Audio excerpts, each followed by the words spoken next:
hello everyone, it's art stream time! I put my tablet up too high. Get back down here. Get back down here. We gotta do some colors.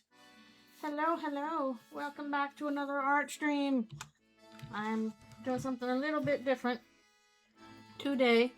I've got this comic I really want to get done, and unfortunately, what I gotta do first is actually, like, redesign all the characters. So that's what we're doing now. I was like, okay, I have to actually do this first before I start drawing because, these are all different from the usual design, so I gotta do colors for them, even though it's only gonna be for one thing, maybe. Hello, thank you for coming. I hope that you're doing well. I'm trying to have the music a little bit louder, but I'm not sure if it'll work because usually it'll ding me if the music's there. Hello, thank you for coming. Hope that you're doing well. I'm probably not going to do, like, massive shading or whatever on these. I'm just trying to, like, work out what base colors I need for them. Not all of them with the red soul. Like, I usually do, like, a little pink under Ralsei's ears, so maybe I'll do that as well. Just Susie. I just realized I need to switch around the lines, but I screwed up some of the lines on Noelle's thing. Where did I put that? Special lines. Come over here. I'll put you back on top. Stuff got mixed around. There we go. Yeah, it's like concept art, pretty much. I'll hopefully start the actual comic, this week, now that I'm done with, well, I'm not quite done with work. I'm almost done with work, but I can start it this week. I was trying to, oh, grabs me! I've been grabbed! I've been grisped! Why have I been grisped? Okay. I don't know if I should do, like, a different color. Yeah, Gilded Rose, yeah! I find that to be a fascinating, weapon, so we'll see if it comes up again. Hopefully so. I mean, I don't know why they put that in there and then just, like, not do it. I made Ralsei's horns a little shorter. I feel like there is potentials in there. So that will show up here. But yeah, mostly we were doing, coloring stuff today. I'm trying to think if I should, like, change, stuff. This is actually, honestly, one of the harder parts for me is, like, working out color designs and stuff like that. It is. I don't know how people do it. I'd just be like, no, I have to have the design set already, and then I can just pump it out. We love gender fluid Ralsei. We do. That's what you're getting. You're getting trans Ralsei in this. Because this is, like, post-roaring, post-final tragedy stuff. I'm like, you know, hell with it. If the final tragedy happened and Ralsei's still here, like, you might as well transition, dude. We might as well do it. So I'm trying to work out. Wonder if I could change the pink on the ribbon to something else. Maybe slightly more reddish. See how that goes. Yeah, picking colors is worse. Especially since I want to have, like, a certain kind of, like, soft coloring for this kind of thing, so I need to, like, run some tests, basically, in terms of, like, layer styles.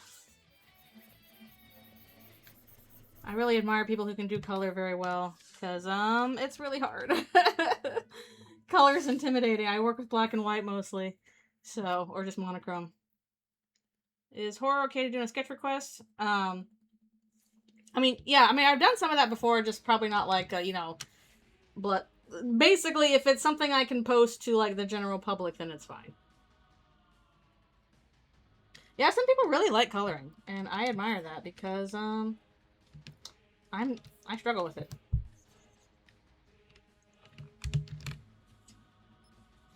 Yeah, if I can do it in Paper Trail, I can do it here. It's already pretty wild speculation kind of stuff of, like, oh, this might happen in Chapter 7 kind of thing, so might as well swing for the fences. Especially since, like, Ralsei does not have that many lines in here anyway. I don't even think pronouns comes up. It's just, like, strictly from a design perspective, they're femme presenting. This is mostly about Noelle. Yeah, again, I admire people who can do, like, coloring really well. Coloring is always, like, really, intimidating for me. Again, because I see people who do really good color. And I'm like, oh my goodness. I can draw the same thing over and over a lot, but, trying to color it, that's a whole nother ball game. I used to be able to do it a lot better, I feel like, but, I don't know. It is good to practice all. Yes, this is Noelle focused. Most of this is gonna be, like, Noelle talking. Noelle talking to Noelle. We also have the, weird root designs over here, but this is the normal root designs. I haven't quite gotten to yet. I feel like I don't know if I should. I don't know if I should keep the black sleeves that normal Ralsei has. Hello, thank you for subscribing. Yeah, this is literally Weird Root meets Normal Root in, like, late chapter 7. Again, hopefully this will not be more than 10 pages, especially if I'm coloring it. I was debating to make the main dress green, but I'm not sure about the sleeves and the top. Oh, request. Can we put down how many characters that is? That's, like, a lot of characters. So maybe Aqua spinning on one person's head? Because that's like a group. That's kind of a lot.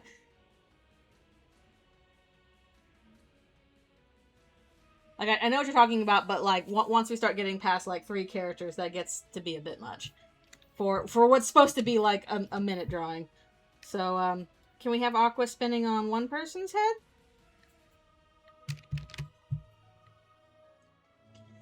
Okay, Noelle and Birdley. Yeah, basically post-roaring, pre-ending. This would be, like, late chapter 7. Basically.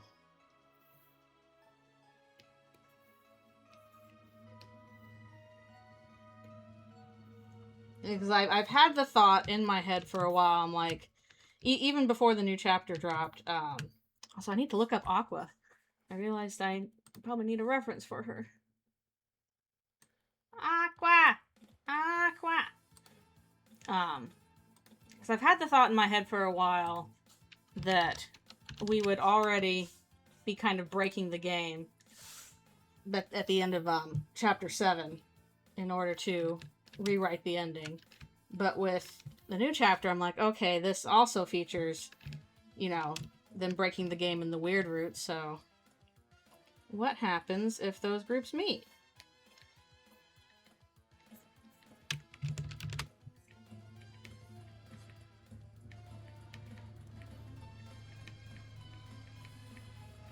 I guess bounce. I think Aqua got to be careful bouncing on Noelle's head because she got those big antlers up there.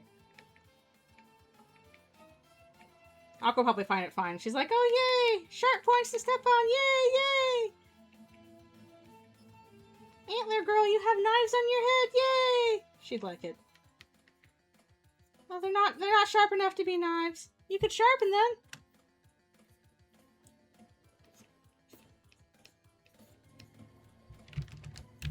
How long does the cooldown last? I forget.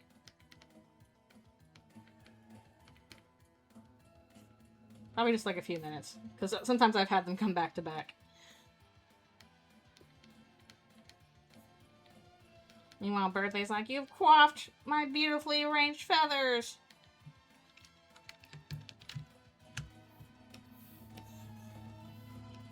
I forgot I had Ralsei dreaming of flowery death up in the corner there. I forgot. Alright, I gotta look up Birdley again. I haven't drawn him that much. Dark World Birdley.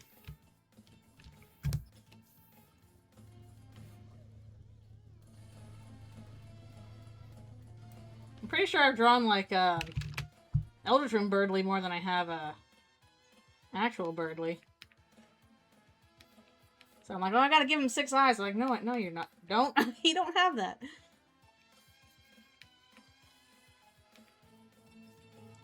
My scouters tell me that you are a small child.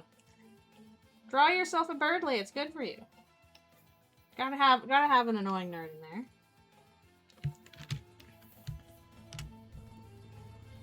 Your knight in glow-in-the-dark armor is here, Noelle. I will protect you from the murder child. Fails to do so.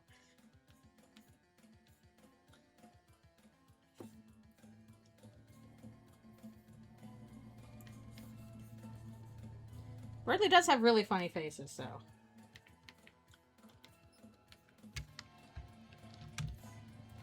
Alright, back to Aqua.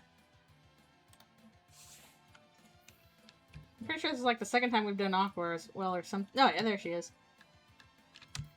Everybody love Aqua. They're a cute little bow. Little heart bow.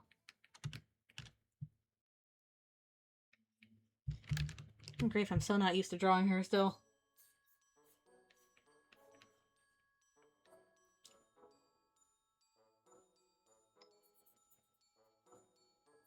Got the black hair. She is super cute. Well, I'm pretty sure we'll get Noelle in another Dark World soon. I don't know about Birdly, but at least Noelle.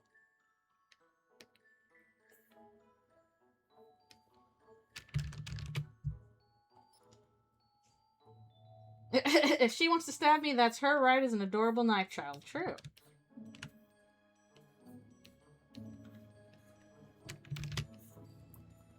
Boink, boink. There she goes. She bounced. Another one. Oh, sheesh.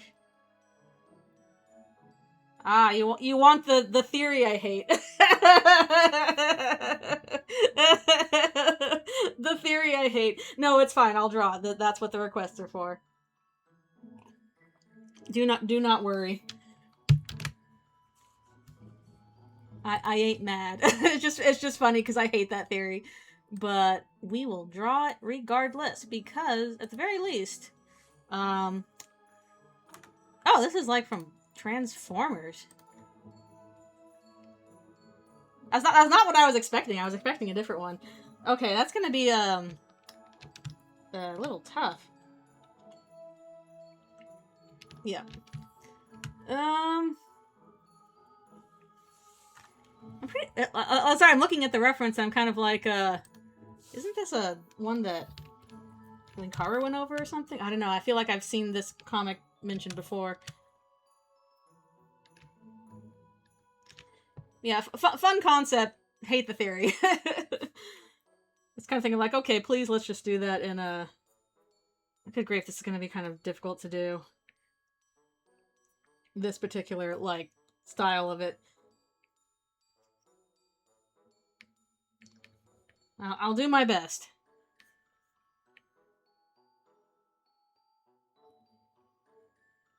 The opposite of the cuteness next door.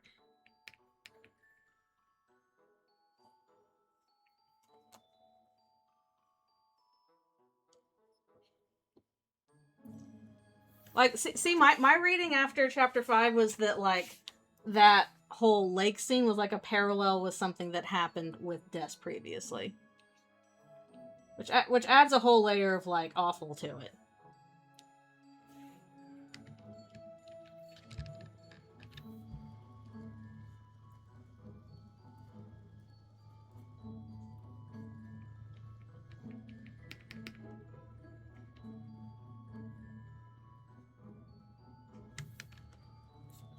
This might look hopefully this looks a little okay, it might be a little silly with the time I got.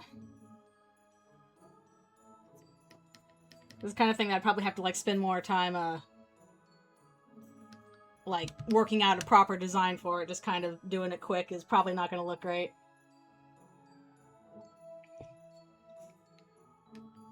I'll do my best.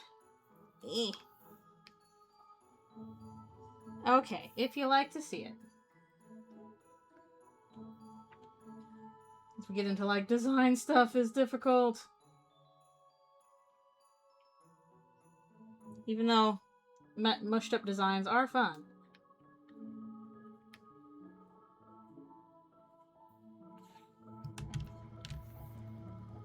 I just don't think it's gonna be that complicated. Mostly because, like, I flat out disagree with the notion that we will have to play extra routes in order to understand the main route. I do not think that's at all what's going on with what the night's going or what the story is.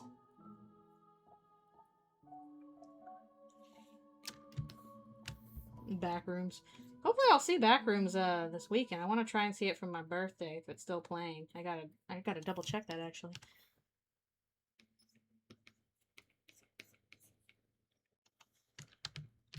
Looks like it's still alive. Yeah, I mean, literally using this Transformers comic reference.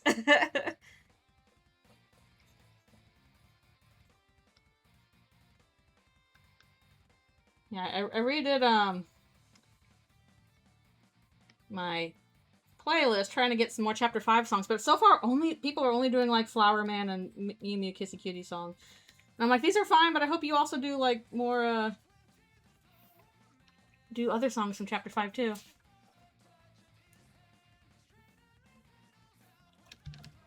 Alright, hopefully this is okay. Give me more Petal Dance covers. Give me more Flower Castle covers, please. Please, more of those. Also, we're almost done with this page. Alright, glad you like it. If I had more time to spend, I feel like I could do something even freakier, but yeah, more Running Sky covers. Ah! Get out of that. Stop that. Don't do that. Okay. Accidentally did a little something there. Alright, back to this. Yeah, more Running Sky covers, more Flower Castle covers, because that's my big fave. I got like one really good, good grief, what happened? Oh, we're on the wrong heckin' layer, that's what happened. I got like one really good Flower Castle remix that I've had on for like a week, and I'm still not bored. But, I need more. I need more!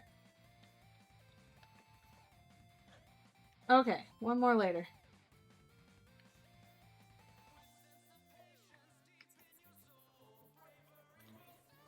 Yeah, I want to see some Quiet Glades. I really like Quiet Glades. Sunset of Seven Suns.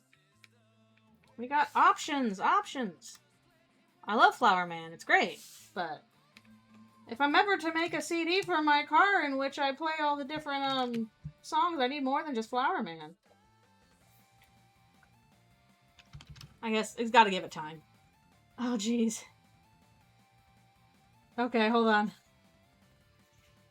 I should realize that, like, whenever I do an art stream, just knock off the first half of the stream as requests, so we won't get it.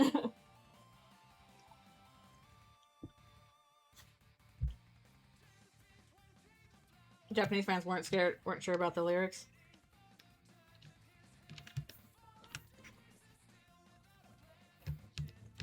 We're almost done with the page. I think we'll put Noelle and Orange down here.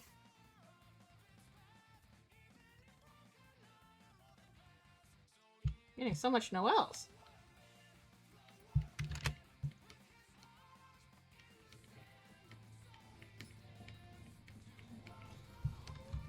Yeah, Suzelle Doodle! Yeah!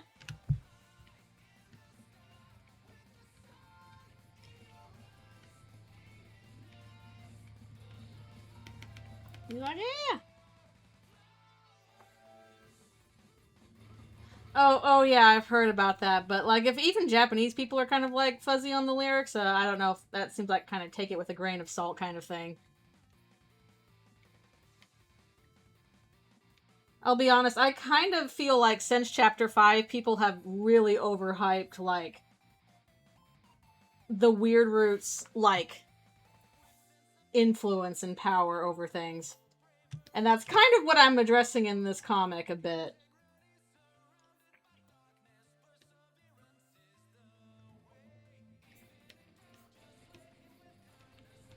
I think people were, like, upset about, like, I don't know, oh, there wasn't enough lore and stuff in Chapter 5, it was just relationship stuff. But oh, the Weird Root, that's them clipping through stuff, that's gonna be super important. Like, I kind of want people to, like, remember, hey, what actually happens usually, you know, when you, Green holding your theory is wrong at the end of the comic. What actually happens when you do what, you know, they're doing in a video game and you clip out of bounds, kind of thing. If you abuse a death mechanic and clip out of bounds, what happens in a video game? Well, if you're like a skilled speedrunner, like we saw this last week, you get to the ending a lot faster than normal because you've skipped a lot of stuff.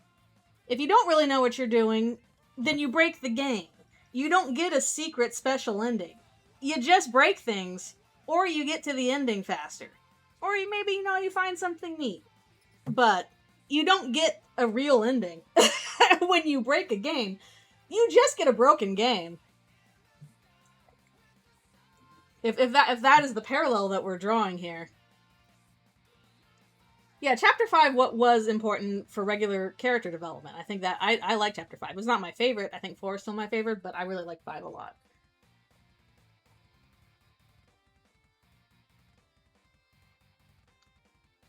Yeah, it's wild that the characters flat out left the game, but I think it's a mistake that people are like, oh, this is how the game is going to, like, really end. Because again, when you break a game, either you get to the ending a lot faster, there is no different ending, you just get to the other ending a lot faster, or you are stuck permanently outside the game, and that's it. The fun of it was breaking the game. You don't get rewarded for it unless you're, like, speedrunning. And that's a lot of, again, because I think that they're going to break the game in the normal route, too. And that's kind of what I wanted to get into with this comic. Is that, what's the difference between them breaking the game, you know, through the story and actually breaking it because you were trying to exploit the characters, basically. Hopefully I can get all those ideas across in this comic.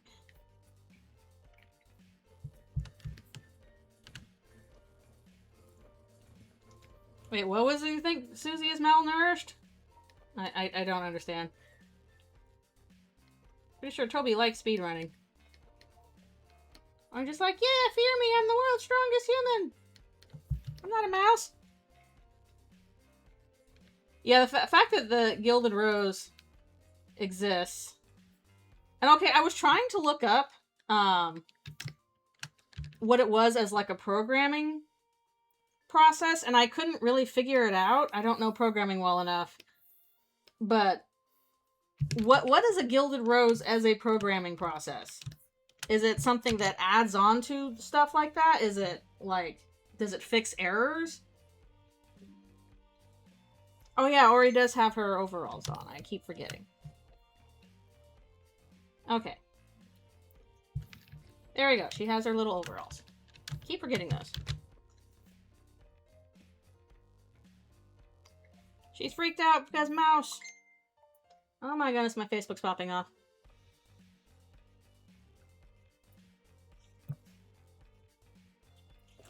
Yeah, Blue Dino, that's exactly what I think it is. That's exactly what I think it is, and that's what I want to cover in this comic, is basically the idea that, like, yeah, you can break the game through just, like, you know, exploits and stuff like that, but by doing so, by treating the characters as, like, tools to exploit rather than as people to, you know, grow and learn with, you've actually stunted their growth. By skipping all of this actual character development, by, you know, clipping through the wall and etc., going outside bounds really early and skipping a big chunk of story, yeah, you've broken this game in an interesting way, but you have not actually made the character stronger. That the way to do that is, you know, empathy through treating them as people rather than as tools. Which is why I do want to, alright, back to the colors. Why I do want to see Noelle break the game in the normal route, because I think that would be really interesting. But yeah, basically, the weird route is not like the true path to salvation. The weird route is like, what if we did what we were trying to do anyway, but we did it wrong by treating the characters as tools? Okay. Oh, wait, another one? Oh my goodness. Okay, I'm never gonna get these colors done! I barely scratched the surface of I'll say. But we're almost done with this page anyway. Ori and Pink doing this pose together. We are gonna finish. Okay, after this, I'm gonna have to take my stretch break. But hey, we're almost done with, yeah, we're like almost done with this page. Ori and Pink. Oh, I'm gonna have to look up what Pink looks like. Okay. Because she's a little bit more complicated. Where is Pink? Pink. Save me, Deltarune wiki that is thankfully not the fandom wiki anymore. Thank goodness.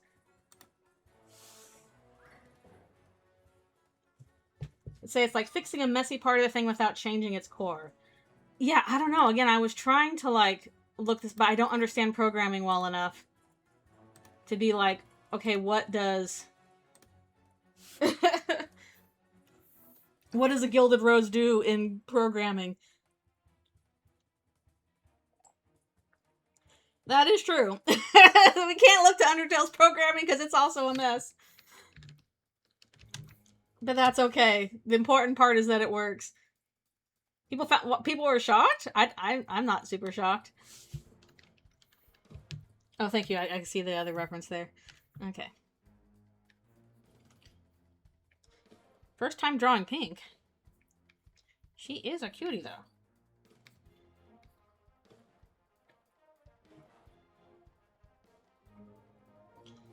I'm glad I get to draw orange a bit more.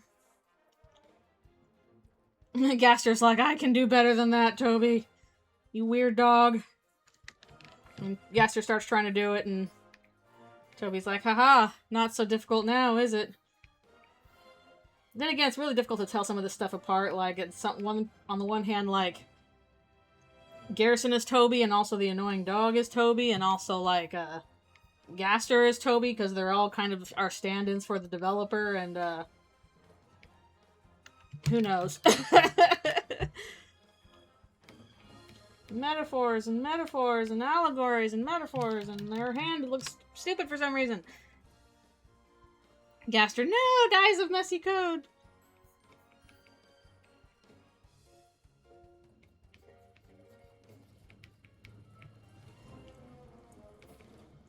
Her big poofy sleeve.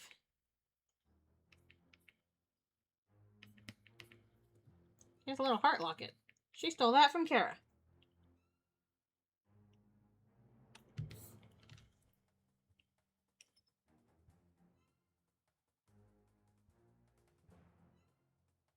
Yeah, I do wonder a whole lot about, like, how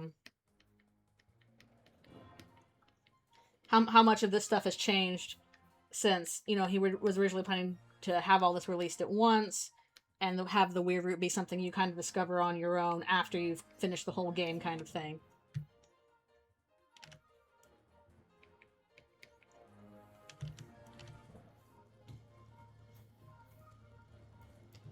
Yeah, that's another reason why, like, I just do not think that the weird root was going to be like, oh, this is going to be required to understand the game or get the real ending or stuff, because, like, yeah, the bit there is that they are breaking the game, but the implication there is that they committed suicide. And I straight up do not believe Toby's going to be like, oh yes, the only way out of the narrative is to kill yourself. Like, I just don't think that's going to be the message we're supposed to take away.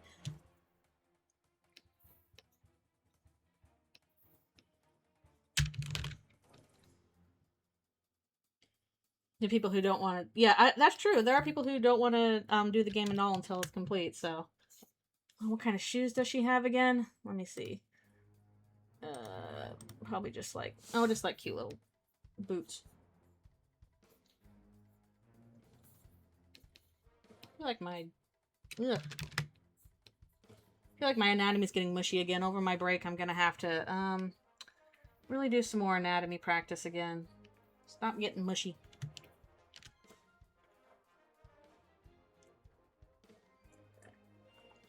Yeah, like, I do think it's something that's, like, supplemental. The same way the Geno root is.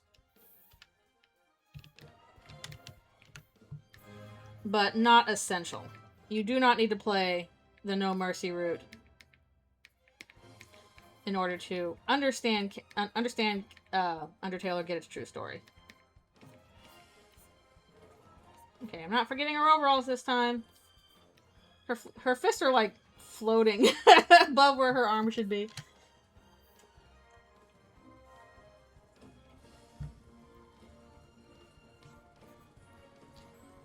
I really am thinking, I'm like, man, maybe I should do a video about, like, Deltarune's themes. Actually, I feel like, oh yeah, she's supposed to have, like, giant cat hair. Giant anime hair going out this way. Okay. I almost forgot. There we go. Can we be happy enough that... Sorry, I actually need to take my break now.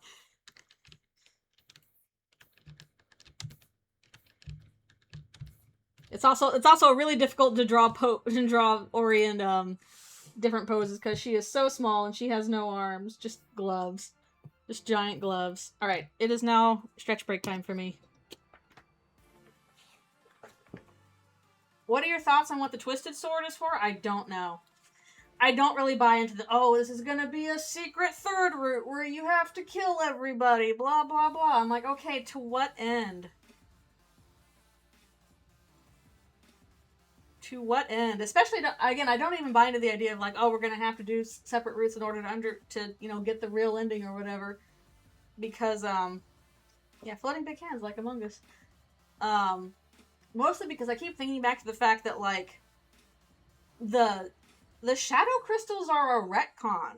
Those are not planned from the beginning. They weren't in chapter 1 in the survey program. They were added in chapter 2.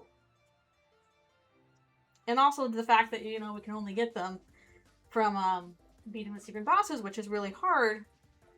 It's like, oh, okay, so what are the shadow crystals for? Okay, it has to be something that is worthwhile.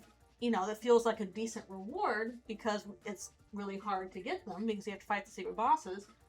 On the other hand, it can't be something that is required for like beating or understanding the story or getting the true ending or whatever because these are really difficult optional bosses. So it's got to be something in between. And I think the Twisted Sword would, you know, go in with that because we probably need the pure crystal for it, which is probably the shadow crystals put together. But I don't know what that is. I don't know. I don't even understand what the trance down effect would have on Chris because they are not in a trance.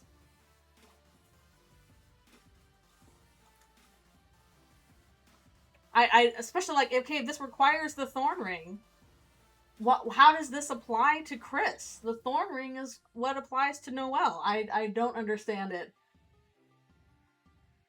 I don't know what would be gained from like, and now Chris, you can kill everybody in real life. Like, okay, what does this do? Is this just No Mercy 2.0? This time it's serious because like it's your neighbors? I don't know what to do with the Twisted Sword. I just don't buy into the fact that there's going to be 3 routes. One of them's the murder route. We gotta have a murder route. It's like, I don't think we actually need to. Chris is barely in a trance anyway, though, because they can do things against our control. In both the Dark World and the Light World.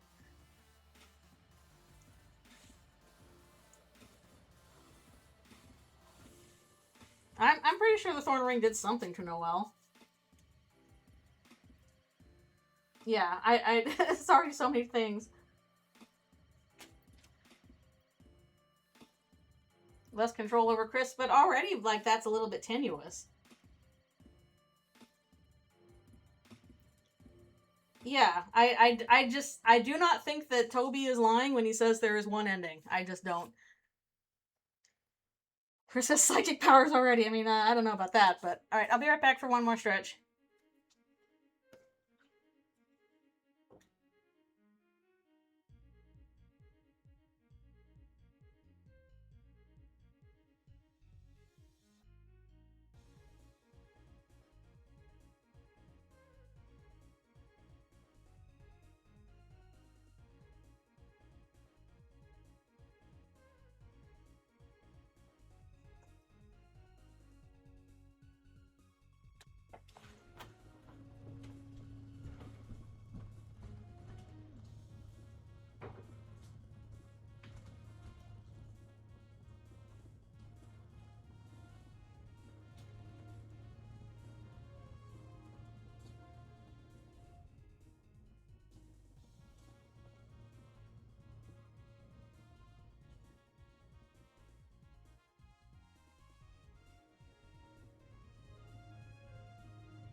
back!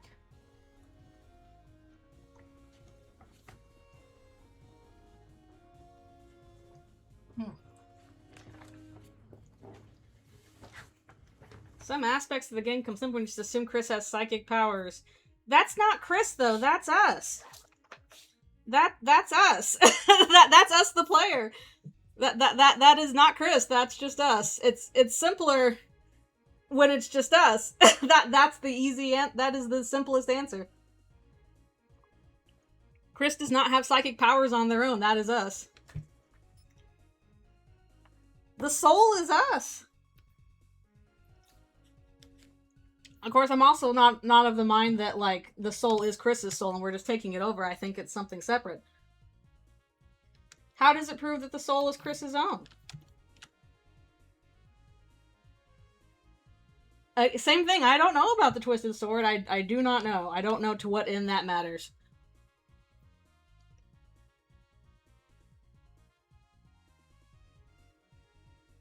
I disagree. In fact, the pink fight seems to indicate that, like, the soul and Chris are separate people. Because Pink and Maddie are not the same.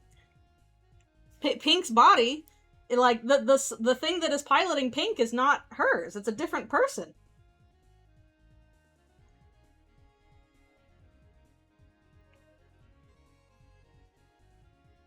I think the simplest answer is just that the soul is us. Like, the whole thing with Pink is that they live in harmony with each other, but they have different wants. Yeah, Chris is prepared for our arrival. I think Chris was practicing for when we were showing up. Alright, I'm gonna change their eye color a little bit to like a greenish just so it stands out.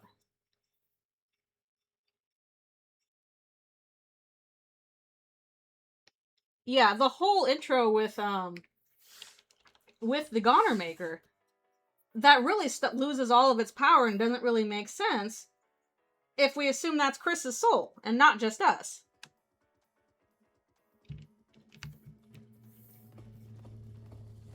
Make another dark pink eyes for Rosse, just because.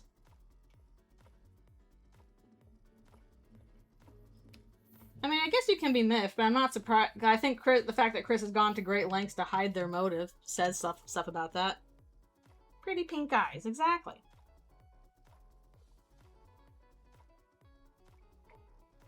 Yeah, Chris is not the narrator. I think the narrator is no one. The narrator is not any particular person. Maybe we'll do like a darker green up top. See how that goes. Actually, I'm not sure if I like that or not. Maybe we should just keep the regular green.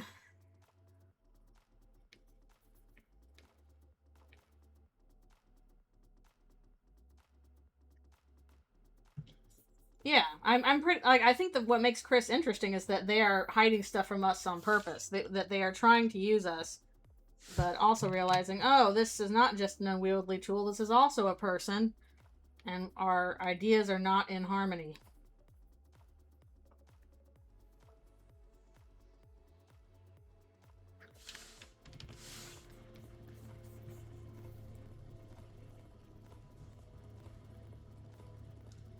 Yeah. Honestly, something I would say is that I think people underestimate Susie in this chapter. I think she suspects Chris. I think that whole thing where she's like, oh, you didn't see anyone back here, did you? And then brushes it off. I don't think that's her being stupid. I think she suspects Chris and she does not want to, like, follow that train of thought into what that means. That she, like, is so desperate for, like, here's my first real friend, people that I desperately care about. I don't want this to be screwed up. Please don't let this all go to shit. But I think she suspects Chris. I don't think she's that stupid.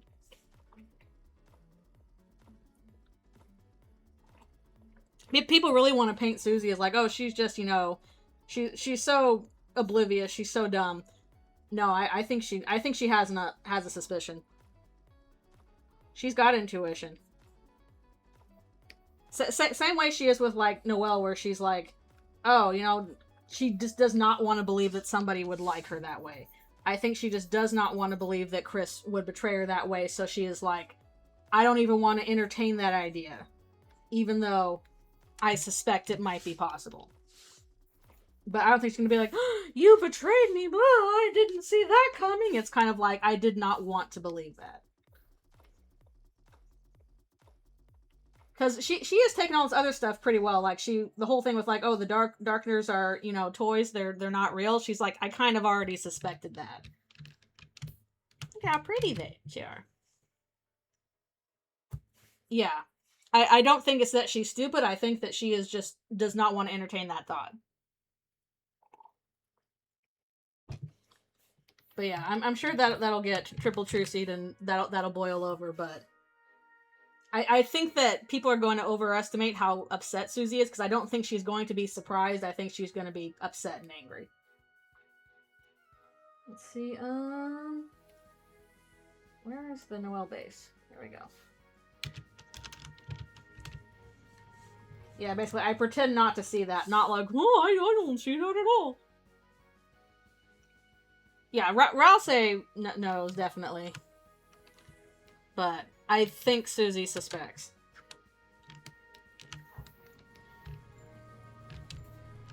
Poor Chris. Chris, you're doing this to yourself. Stop it! You don't have to do this to yourself. Ugh, I don't like Noelle's Dark World colors. Why does she look like a peach? Ugh.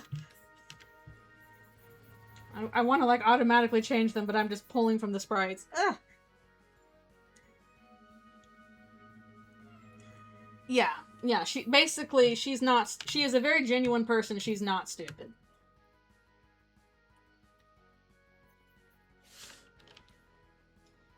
A cutie peach. A cutie pie. A soft cream.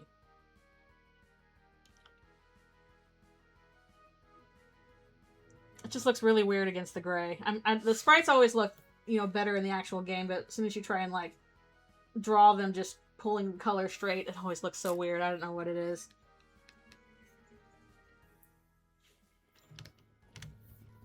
How do you whitewash a deer? How do you whitewash a white girl? Yeah, she has a lot more pastels in there. Try and enhance that with a bit more angel stuff going on in her design.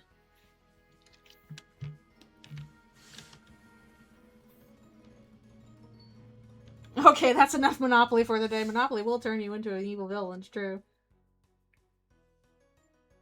Yeah, it definitely works in the cyber world because the colors there are complementary to that.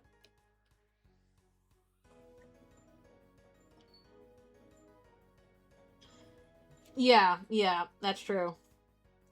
Because she still can't work out the Knight's motivations either. She's like, I think they might just doing it because they want to hurt people. Watch the world burn kind of thing.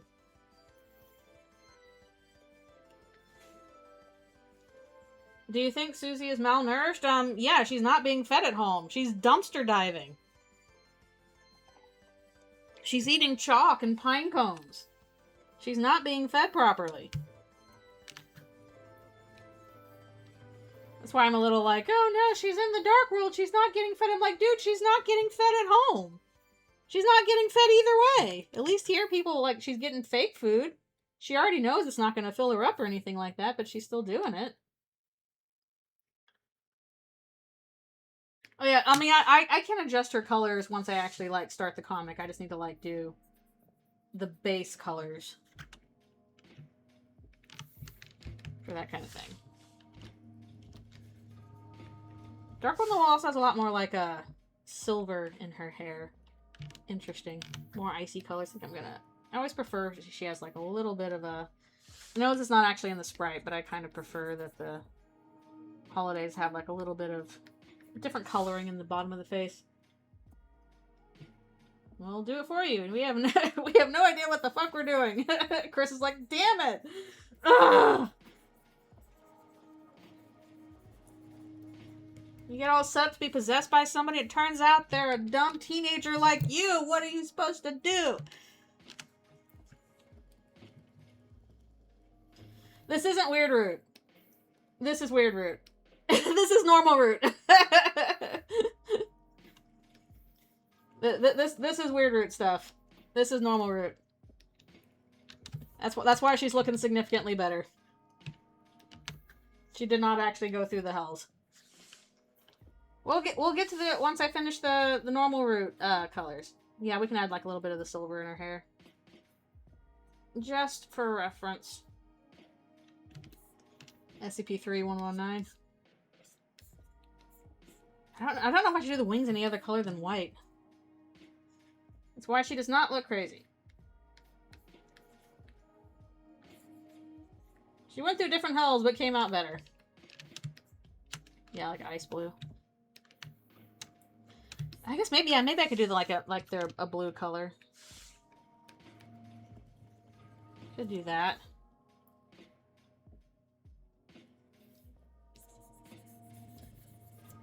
Oh yeah, like people usually associate the. Well, I think people mostly associate the blue with Carol, actually.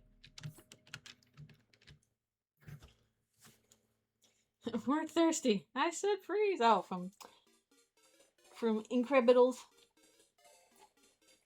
I'm just getting extremely funny in hindsight. Finishing the the comic with Chris continuously drowning, and then Chapter 5 comes out with Weird Root. Uh-oh. Uh-oh.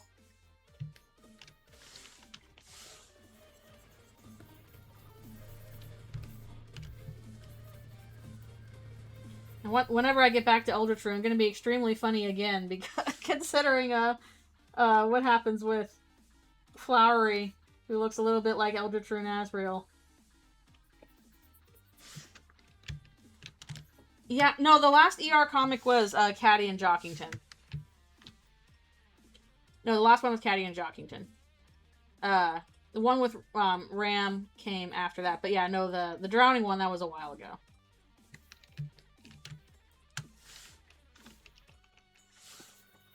That was a while back. He's just got regular white robe. Some blue highlights, I guess. Yeah, so last one was Caddy and Jockington. I've got at least 2 more comics I want to cover with Asriel. 1 more with Chris.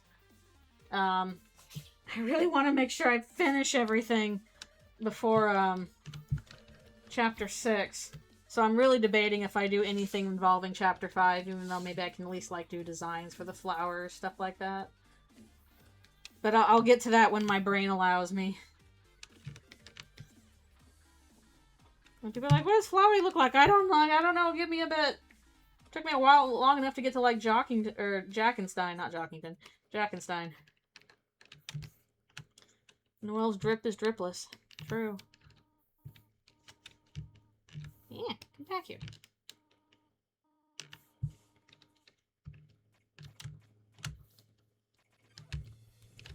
Yep, that's pretty dark in the Weird Root. Maybe the inside of her sleeves are blue. It's always fun.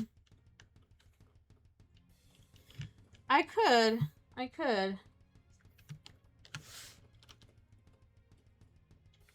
But yeah, I wanted to finish it before Chapter 6, because I don't want that hanging over me when we do chapters, once we get to Chapter 6, because I'm sure there's going to be so much stuff to cover.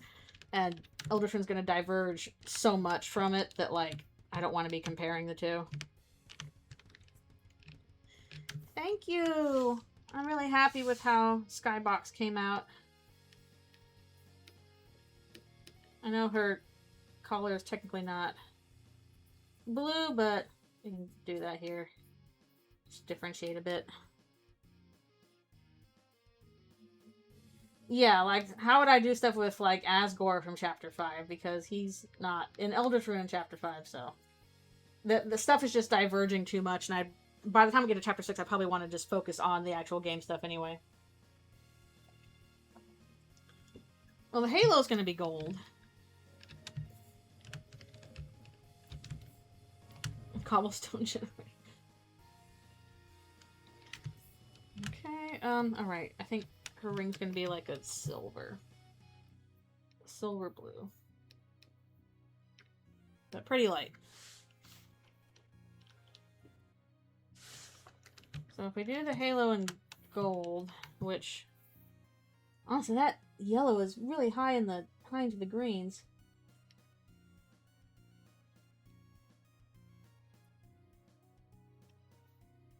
This is on a different base anyway. I mean, maybe. What I do find interesting for the Gilded Rose is that Susie tries to try it on and is like, it doesn't fit me. Which indicates she wants to wear it too, which interesting. A bit more like special lines on that.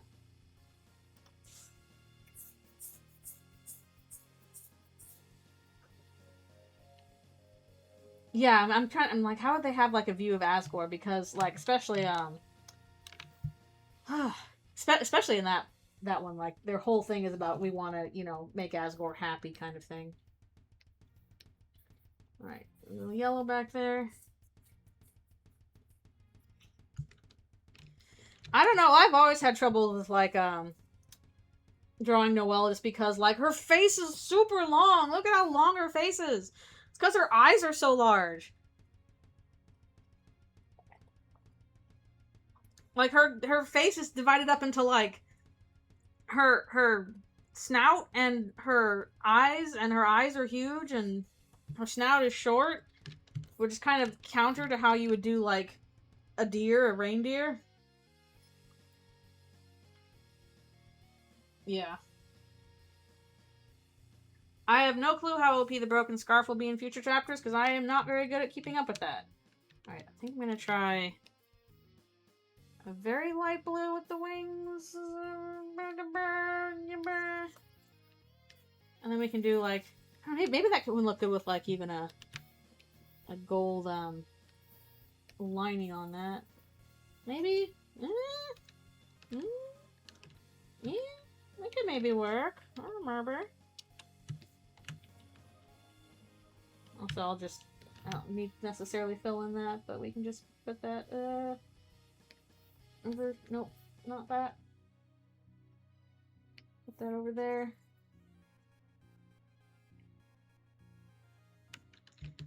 Yeah, that is the fun of doing weird stuff, is like the uncanny territory for it.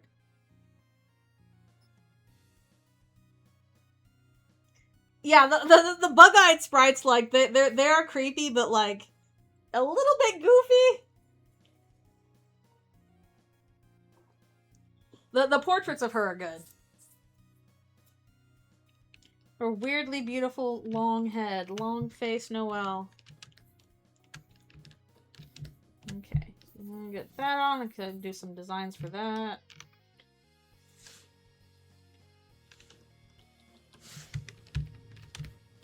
Player's like, I'm gonna guess the bunker code by brute forcing it. Here I go.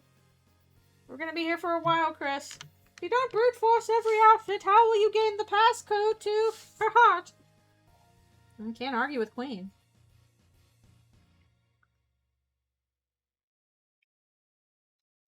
Who's that girl with the long head? Yeah, it's probably for the best they didn't do, like, I understand what they were trying to go for with, like, the big eyes, but it's kind of walking the line between creepy and goofy.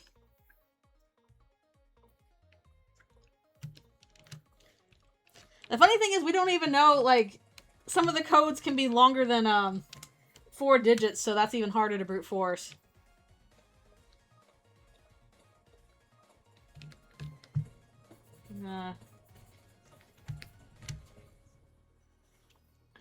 Susie starts digging. I'll dig my way under there.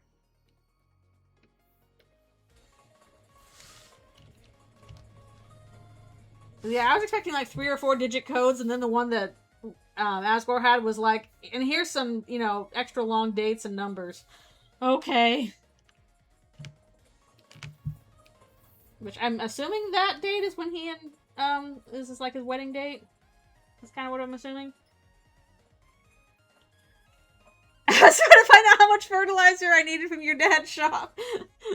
I'm gonna make a bomb. We're gonna blow this up.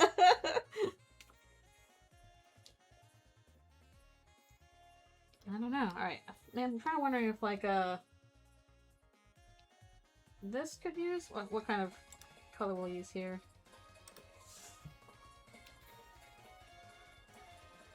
I don't know. I'm assuming they need all three in order to open it. I kind of wonder if we can go a little bit brighter even.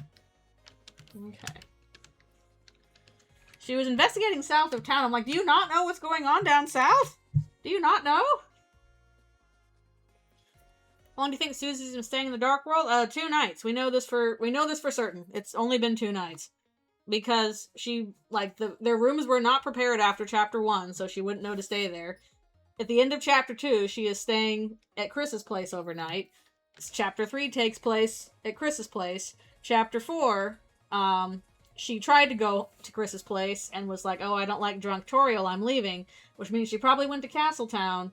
And then chapter 5, she went to Castletown. So she's been there 2 nights. That's it. It probably is a remix by Noble Demon. Because I know I have some on here. Carol should really do something about it. Carol does not think in terms of like, oh, the fertilizer. That is true. It could mean nothing. But you can't go down there and check anyway, because there's flowers in the way. Alright, Susie is probably going to be the biggest color changes, actually, because she has the most physical changes in this. Also, where the... Turn off the shadows, there.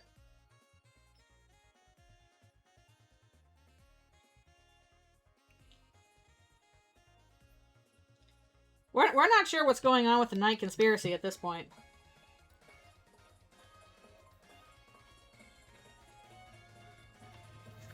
I think Chess Theory's dead.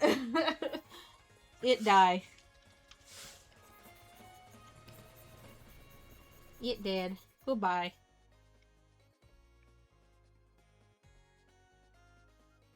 Yeah, this is probably going to be the biggest color. Actually, what should I do with the wings? Do you want me to prevent your mother's untimely death or not? Thanks, Mother 3.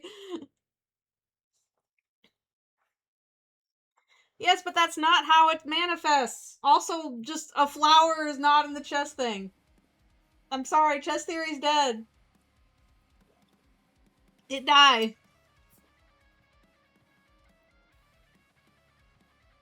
It still works. We can still glean something from this. Okay, I'm trying to decide if her wings should be like... No, I'm already going to be using red in other places. So, I'm trying... Like, should I do purple? Should I do like a black? Maybe I'll make another color under here. So we can change it if needed. I'm sorry, it was all fake. Maybe we'll try black for the wings first, and then maybe we'll change them. I don't know. I'm debating. Either dark purple or black, yeah.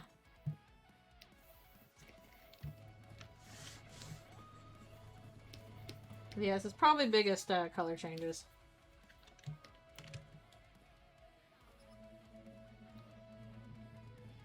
Dark green? She doesn't really have any green on her, though.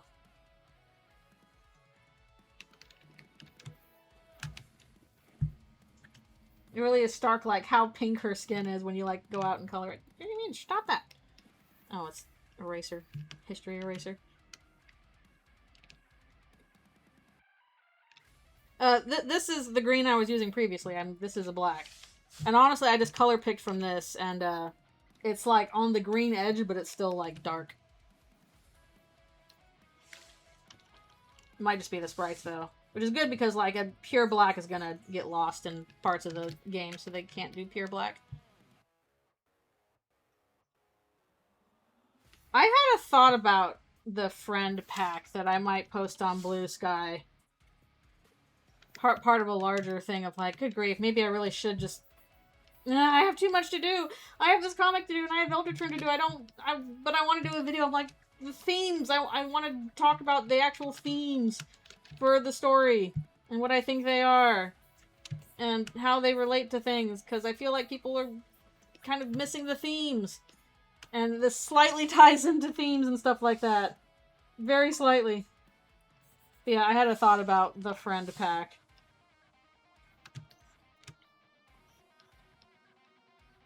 Maybe I'll post that elsewhere. Yeah, I'm gonna try and see if her wings work with black, and if not, maybe we'll try like a dark purple or something.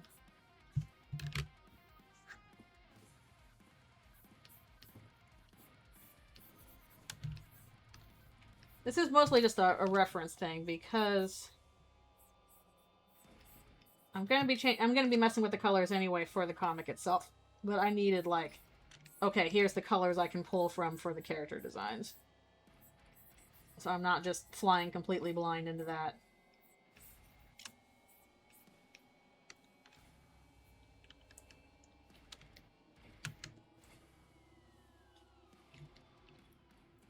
It's so stark against like the pink though.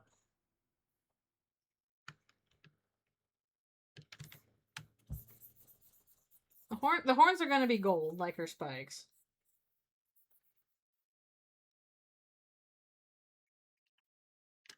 Yeah, but actually, because the stuff that seems to be going on with her room is like crowns. She has like the crowns show up in her room. The talk about, oh, I want to be voted like king specifically. Interesting.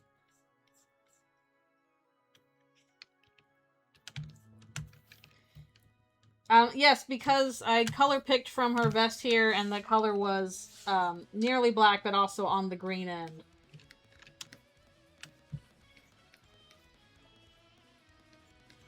I am just color picking from the sprites.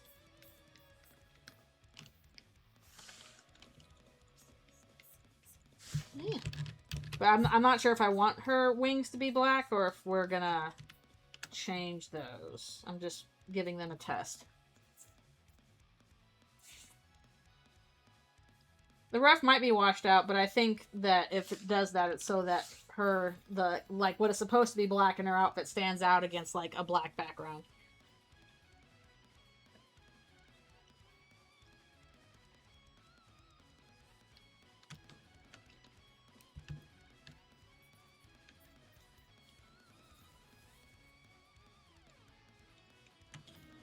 But we'll see, we'll see. If honestly, if I'm associating like demons and devils with a character, it's going to be with Chris. I think the associations are a lot stronger with Chris. Like if all the main characters are being assigned like a subject that keeps being associated with them. I've gone over this before, but basically with Susie, or with Chris, that is apples and demons or devils or whatever, just basically apples and demons. With Noelle, it is angels and snow, and with Susie, it is dragons and blood.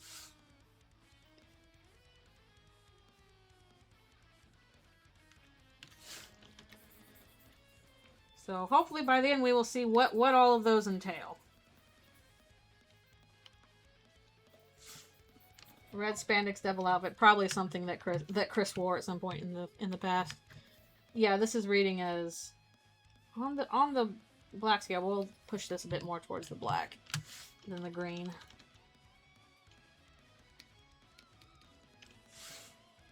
Blood for the angel, skulls for the skull. Who has skull associations aside from Sans, I guess? The throne of the gods made out of skulls. That's why Sans is here.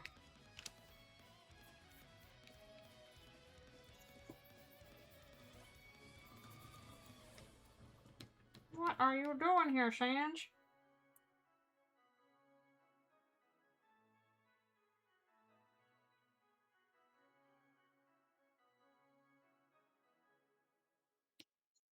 I mean, I do agree that, like, you know, this is a story about a very personal story about kids growing up, but diegetically, our participation in the story is still really important. And the explanation that, like, we are not diegetic to the story and it's just Chris is also psychic and the narrator and all this other stuff is, like, less realistic than we are, like, a cosmic entity that's playing a part in this. It is an explanation that makes less sense to me, actually. If what you want is like a personal story.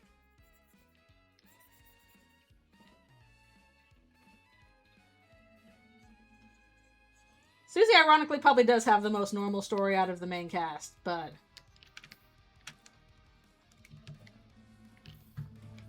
I do not think that the explanation for... I think that Chris has psychic powers is a worse explanation than the player is diegetic. Personally, I find that to be more confusing and less of what's trying to get across.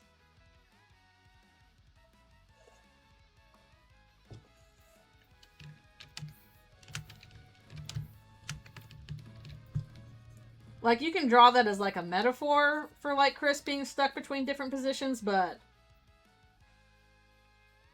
I don't think what's literally happening is that we are, you know, not that.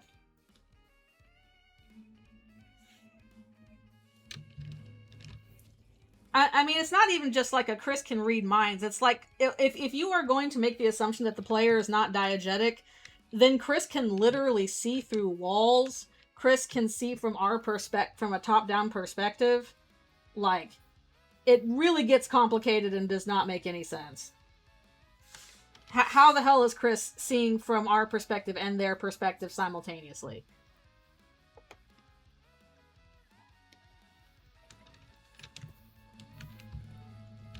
Because our top-down perspective actually does play a part. Like, literally within the game. Ding! My phone! Also, I might need to stop for my break soon. At bare minimum, the soul is a character of some sort, and I think the easiest explanation is just, like, it is us. What I find interesting is, like, the relationship between us, you know, the real life person, and Chris as their own person.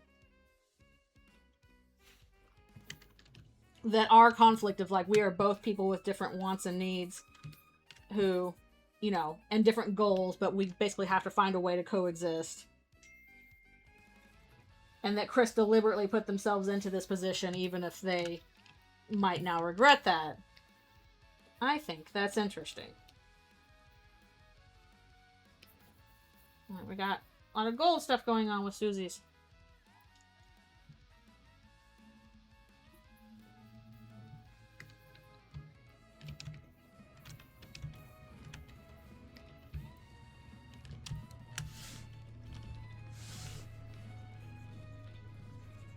I think in a game that wants you to think about and empathize with fictional characters, part of that is, okay, what is your relationship to a fictional character when you are controlling them in a game world? Or what to you is a game world, but to them is the real world. What kind of difficulties does that create?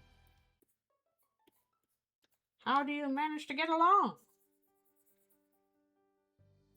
Especially if you are not sharing the goals altogether. Alright, I gotta take a stretch break, and we'll get orange juice and stuff. But here we go. Yeah, I might test purple wings with Susie and see if that looks better. I don't know, maybe we can split the difference and have like a purple-black gradient or something. Make it even more complicated on myself, because that's always fun.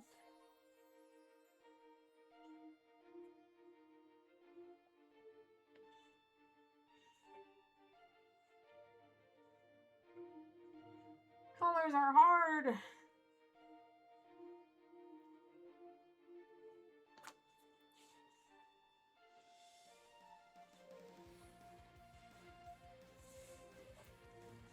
I don't know. Actually, we might still get a Susie family mention in Chapter 6, especially if, you know, we're getting into stuff with Noelle's family, in which I'm suspecting right now that, you know, if we have a singular location for a Dark World, we might have multiple locations, but at least one of those would be, the Holiday Manor. And I think if we're going to address the fact that Susie is, you know, choosing to sleep in a storage closet in the Dark World instead of going home, that, you know, that's going to involve the fact that her family life is just absolutely awful. So that needs to be addressed in some manner. So I think it will, as of yet, come up. I think we're building up to it.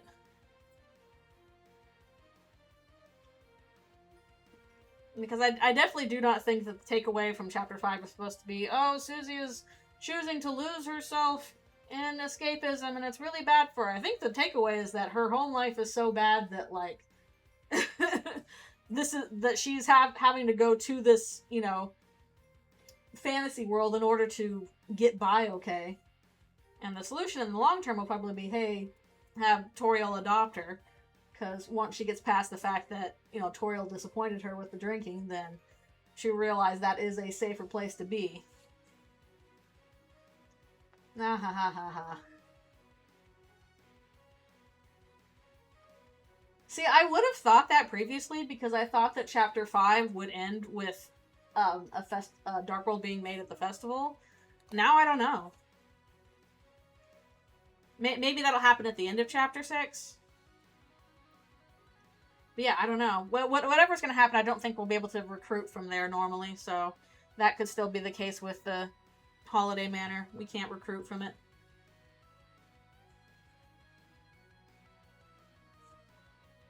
Yeah, even if we don't, like, actually see her family or caretaker, I think we'll at least talk about it. That we'll at least get an explanation as to, like, okay, why is she leaning heavily on the Dark World? What is so terrible about home that she refuses to go back? That she will avoid it given the opportunity. Did we just steal all the Santas? Ugh, I don't think I want those in Castletown. They can stay. Alright, I'll be right back for one more stretch and stuff.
A glass of orange juice and a glass of water, and I keep getting confused which is which. Not even like they look similar.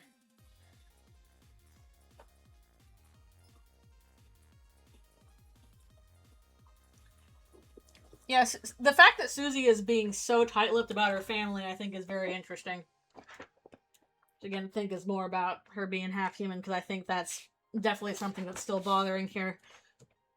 But she's all about, oh, I don't want to keep things from people. She is absolutely keeping stuff about her family from people. That is true. Also, people haven't really asked. I think if she was in a position where she felt like, okay, I have to talk about it, she will, but she will not bring it up, like, on her own. She will avoid that subject, you know, at all costs otherwise. Yeah, that's why I think there's something going on with the fact that, like, specifically the way that, that he was treating Ori bothered her. Because if it was just like, oh, you know, you're kind of bullying Orange, she would say so.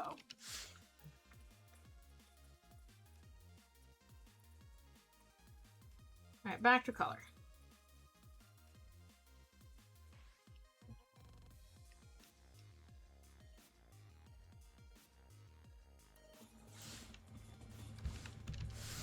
I mean, possible, but we really don't know. Like, Noelle didn't know much about her. She's like, oh, nobody knows anything about her. She never talks to anybody. Yeah, she's treated very much as an outsider that nobody hangs out with.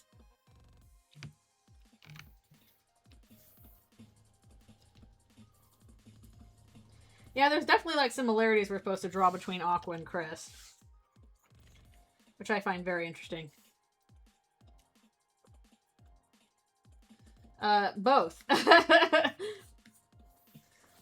love it. I love them for both. Like, even before we got to the evidence bit about half human Susie, like, when we were just seeing Orange, I'm like, oh, Orange is my new favorite. I love Orange. So, I love you, Orange, even though you are obnoxious and also kind of rude.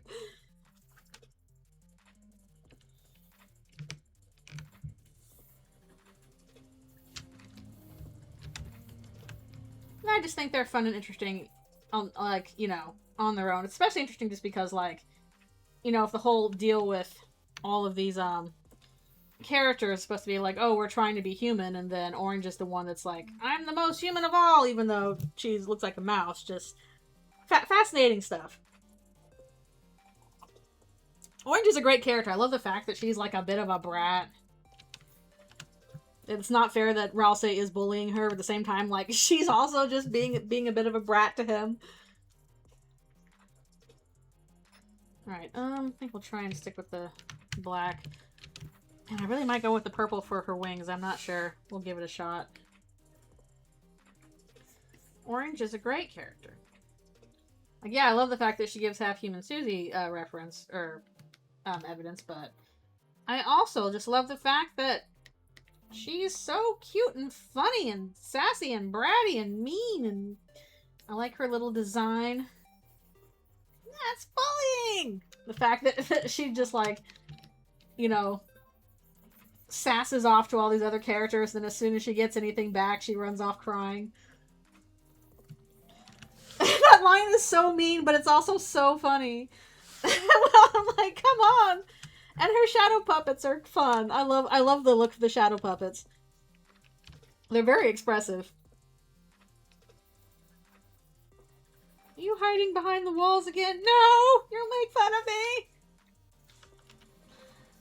Whenever I play the second half of Chapter 5 with friends, I'm gonna have to try and find the train area before, you know, while Orange is still hiding behind the wall, so I can catch that dialogue, because I missed it last time.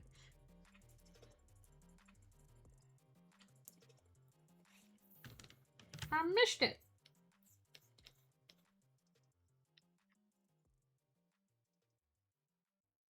It's super cute. I love her interactions with Green. I love the fact that it's very interesting that, like, Pink, she's the one associated with Pink. Pink is the one that latched onto her and vice versa. There's a lot of stuff I missed on my first run.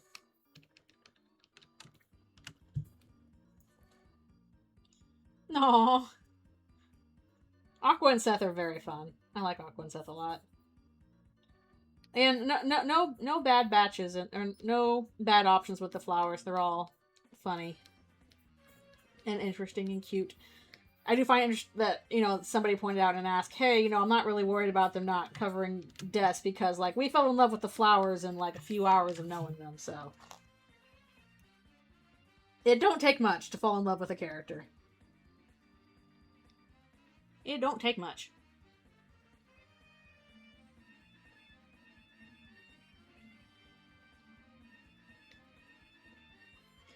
Yeah, that's true. Well, I guess Blue has got her silly moments, mostly with that butterfly with the angry face. Like, imagine showing that as, like, this is a face sprite in the future. Oh, thank you. I'm glad you're lurking and having fun. Thanks for hanging out. Green is the goat. Everybody loves Green. I feel like everybody's just gonna take Green's weapon because, like, or Green's armor because it's just really good.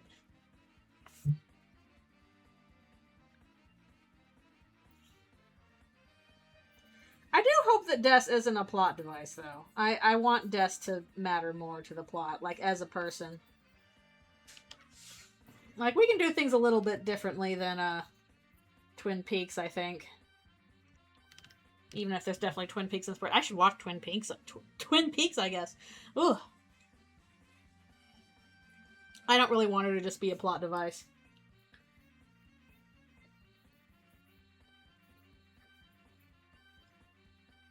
I'm also still kind of hoping that we can save her. No, I know there's a thought of like, oh, you know, we're not going to be able to save Des, and like, maybe that's true, but I feel like there's a lot more potential in what if we can save her? At the very least, like, I don't think, like, if Rudy does end up dying, I don't think we're going to lose Rudy and Des. Like, like, if one of them is dying, the other is getting saved. I don't think we gotta heap up, you know, double the awful on that.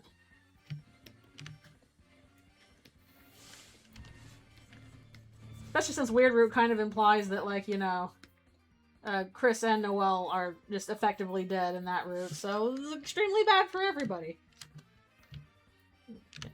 Gold. Okay, I think I'm gonna have to... Also, I kind of feel like, I might need to change some of the pink on Susie's skin, too. Yeah, I think it would be really cool if Chapter 6, if we do the Dark World in the Holiday Manor, getting to actually, like, maybe find out more about Des via the objects in her room could be really interesting. Oh, yeah, like, she's not coming out of this unscathed. I don't think it's like, oh, and then everything's fine. We saved her, there's no other problem. Like, that ain't how it works.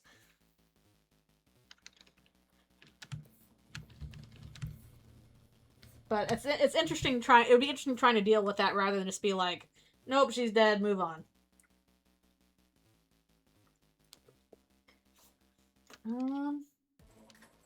Yeah, I kind of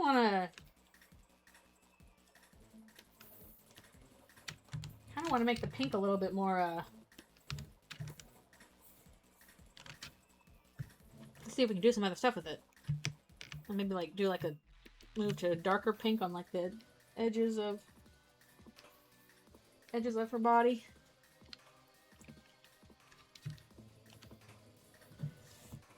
What are your thoughts of Susie motif with crowns? That's why they're that's why I literally put them in here.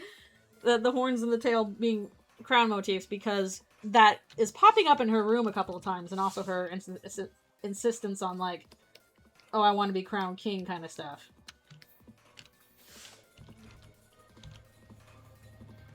Like that kind of thing.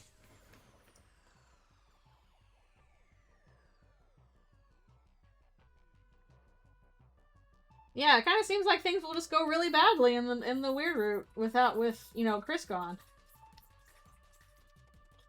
Okay. I'm gonna paint back over that again. I just kind of want, like, a little bit of extra color. Yeah. On that. least on the sprite work, it's easier to select a specific color. Let's go fix that.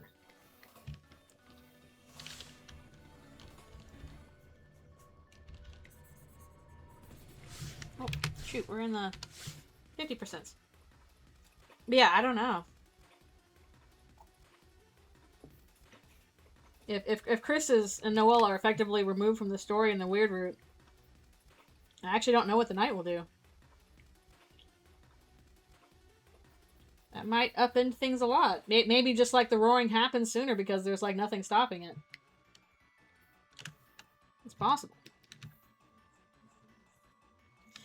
Oh, that's true. That's true. We didn't even get the Dark World in Chapter 5, so Asgore was not kidnapped.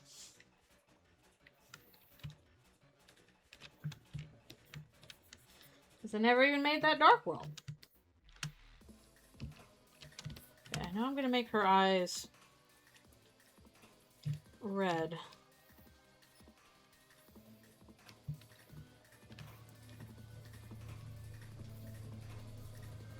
I'm not sure if, like, this is kind of why I wanted, like, kind of the darker spots around the pink, because I want to make sure, because the yellow looks better, but they're supposed to be red here. Maybe it'll look okay if there's, like, a bit of shine to it or something. Okay, I really want to see if I should do the wings as purple instead of black. What looks better?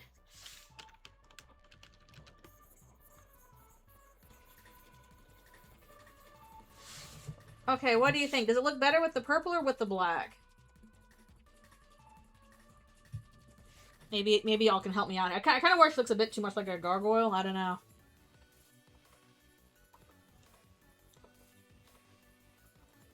Should we do purple or should we do black?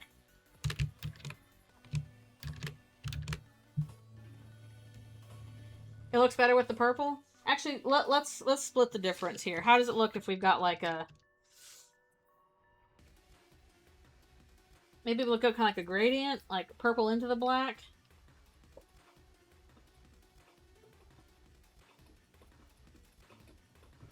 Darker purple. Let's see. Maybe more like this color. Oh wait, no, it's still on 50%.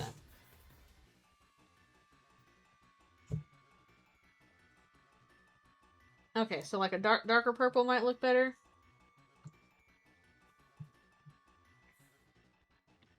Okay, that's why I want your opinions. Still not certain on like the darker scale color either. Maybe I should make the whole thing a darker pink. I don't know. Also, I gotta draw the. I also gotta look up what colors are healing magic. I knew there was a sprite I forgot to do. Where's Susie and the thing? I need the sprite of her healing magic. I know it's like a certain greenish color. Wiki! Where are you?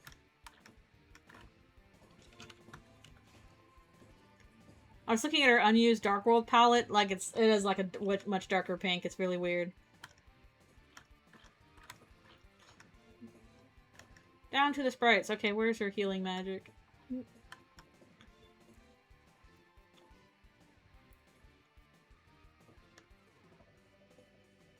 Yep. Splatted Susie. Where's her healing one? Okay, there it is. It's like a really light green. Yeah, the healing ball is like a cyan color almost.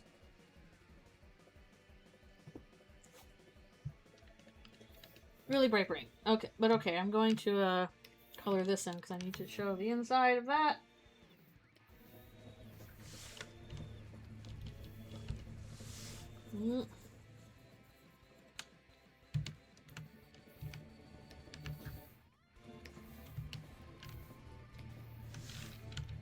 This is why colors are so intimidating for me.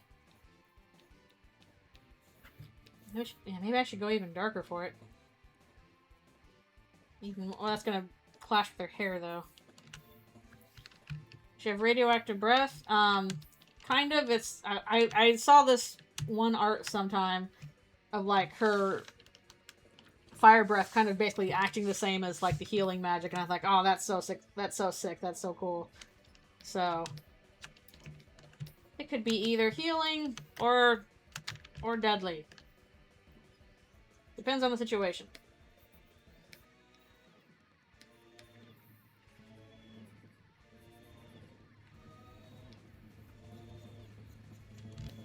Whatever is coolest.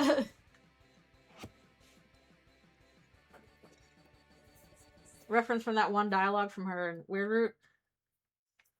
Well, I was thinking of like the chapter 3 one where he's like taking your radioactive breath mints or whatever. I don't remember what her dialogue is in the Weird Root. Everybody focuses on the lake scene and forgets all the other stuff that was happening in the festival beforehand, including me. Me included.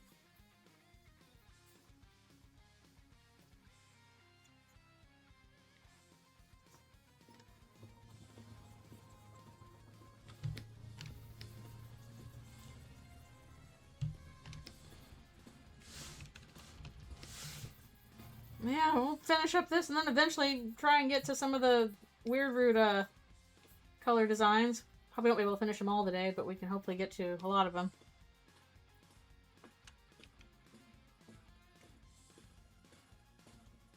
Okay, what did she say again in the Weird Root that mentions the radioactive breath stuff? Can you refresh my memory on that? Because I'm not recalling.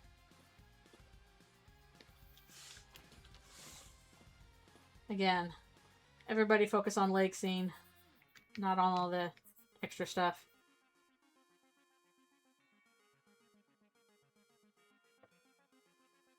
On the Discord server? Okay, tell me here though too.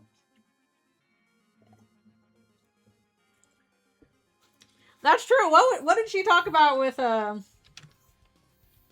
Noelle in the Weird Root? I think definitely Susie or Noelle might have made like a move on her, and that was the part she liked. Because even in the Weird Root, where like Noelle is basically preparing to kill herself, she's still like she rode the Ferris wheel with Susie, and was just like acting really close to her, and basically was trying to give her money and stuff like that. She was just also like, and also I'm going to kill myself.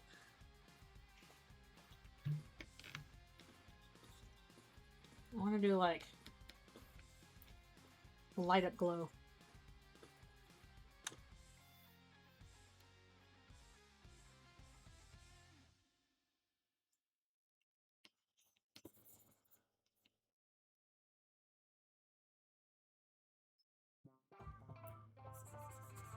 I don't know. I still think that even in the Weird Root, her feelings towards Susie are genuine. Just was not enough to actually, like, steer her away from self-destruction.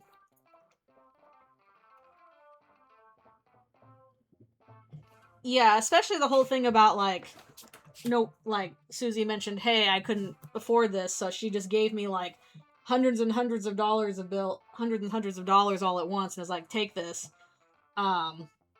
That is reminiscent of people who are planning to kill themselves, is just giving away their possessions. Oh no. I'm sorry, that's like all we're talking about right now. So, thank you for being here, but you probably will be spoiled. Color here in the tongue, I guess.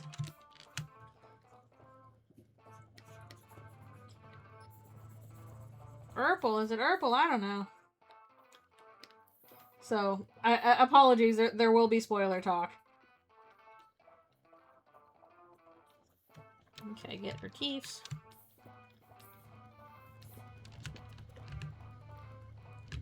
Yeah, she's finally like, I don't need the cauldron anymore. Or I'll say I can just cook it myself.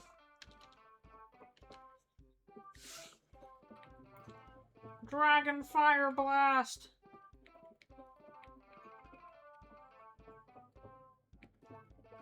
She's firing pies. Better than the wet ones we got out of a lake. What was that scene about, Flowery? Came from the interacting with the king and queen thing. Okay. I like the fact that Susie, like, doodles a bunch. Like, usually if you need something drawn, like, Susie's like, I'll do it. She does it, like, bad, but she still does it. Susie's a doodler. Give her the chance to be interested in, like, music and stuff, and she'll take it. Good for her. And it's like, she's like, oh, I kind of want to try ingredients. She wants to try being more creative. What if I put peanut butter on the pine cones? Did Susie eat the soul? Yes. Yes, that is the case for this thing. I know that sounds like a shitpost, but I am dead serious. I think that's how it's gonna happen. I think there's foreshadowing for it. Y'all just wait and see.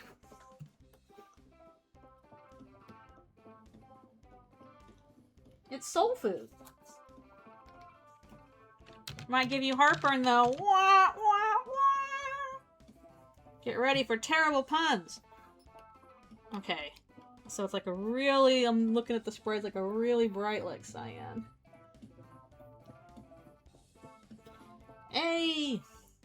No, it would taste like apples, because it's compared to apples, and Chris is constantly being compared to apples, associated with apples, so it's going to look like an apple and taste like an apple. The apple of knowledge gives you knowledge of good and evil.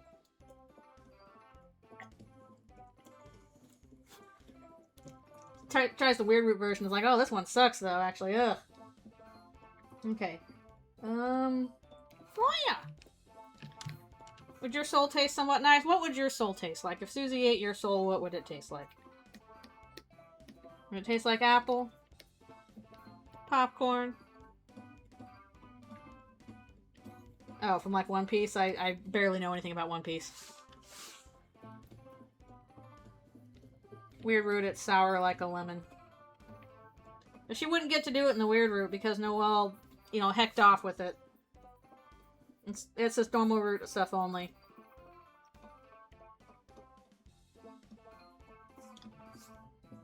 You fly. Yeah, they're all just hanging out in the pool. They're all just like, all right, hot tub time until the plot starts. Susie eats and blows it up like gum. Oh no! The Soul Eater taught me something. It has no taste. Wait, did they actually eat souls in Soul Eater? I thought that was a bit more metaphorical. Rough off. But no, I'm warning you now. I'm warning you now that if Susie gets the soul, she's gonna eat it. The foreshadowing is there. Beware, beware.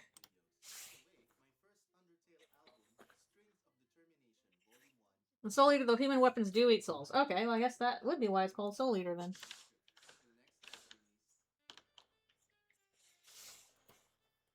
I've learned something new, something that probably should have been obvious in hindsight. And yet, here we are. No, it's green like her healing magic.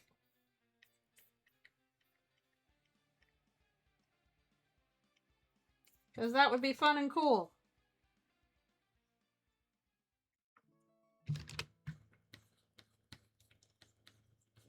Might have to find a different way to, like, I want to, like, shade the fire. I'm not sure. Out of the weapon singing about going to California. Same difference. Come to the Hotel California. Also, I don't think Susie is Southern because she uses bubblers. She's from New England. Okay. Are we done with this page? Are we done with my references? We might be done with these references. British Susie confirmed. We might be. I'm kind of wondering if maybe this look better with. This is already a really bright blue. Maybe it's just the gray that's making it look dull. I don't know. Cause I want the wings and the halo on Noelle to be really bright. Maybe they will in better context. Can I make this... This is already, like, really saturated, though. Let's see. Special lines. Make the halo super bright. Yeah, we can do that. Yeah, I actually really like the idea of, like, the halo being, like, kind of more akin to, like, the, you know, the darkness eyes. That the pupil of it, like, kind of moves around. Like, oh yeah, that would be sick. Soul Eater takes place in Nevada? I didn't know that. I didn't know that at all. I'm kind of debating if I should take my break now. I can't remember when my break is. I'm still not entirely sure if I like the colors on Susie's design. I guess this is an okay base to work off of. Same with Ralsei. I know Ralsei doesn't... Oh wait, yeah, I forgot his fire magic. He has fire magic too. Maybe she. I don't know if the pronouns changed by this point in the story. I don't talk about the pronouns, but at least she's presenting more femme. Ralsei had more like really traditional fire though. We gotta do... Like, his fire was just kind of straight up red.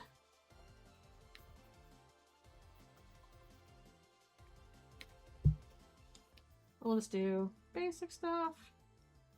Embrace your fiery side, Ralsei. Join Susie in burning everything down. Do it. It'll be fun.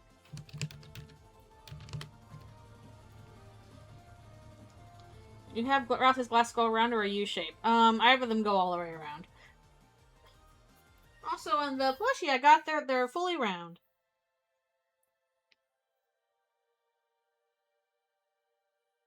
They go all the way around for me. That's kind of always how I've drawn his glasses, though.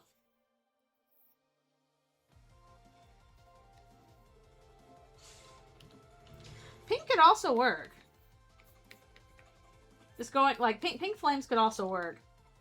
Just, oh, that'd be kind of cool, also contrasted with, like, Susie's green flames. Or the cyan flames. Like, the pink flames and the cyan look really good together. The orange can look good, too. I'm just mostly going off of what we saw in Chapter 5 when he did use his magic, and it was fiery. Okay, this is, now that we've done that, I think that's a pretty good place for me to do a stretch break, and then we'll move into the weird root stuff, which I gotta do the base for first. A tiny aqua. I'm here too! Yay, it's fire! Yay! Aqua's just happy to be here. She doesn't understand a lick of what's going on, but she's just excited to find out. And also to stab you.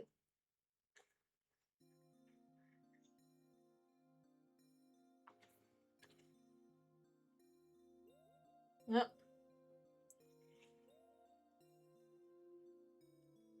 Oh yeah, I still like the original Snow White. Flaws and all. It's a really important movie. Okay. Well, at least we have some references whenever I get to the comic this week. I will need it, especially if I'm going to do, like, more complicated coloring, which I'm going to need to do some tests on first. Yeah, I ain't counting live action. That is stupid. Alright, thanks for coming by. Appreciate you being here.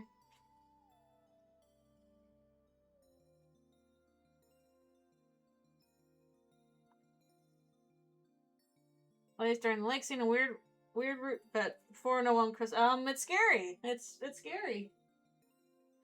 All of it is designed to make you feel bad. I find it interesting that, like, the extra weird root music is just not included in the soundtrack. You gotta kind of go digging for it.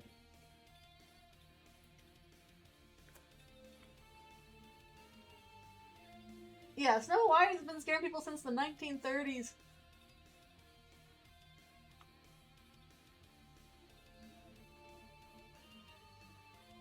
The backgrounds are so nice in that movie.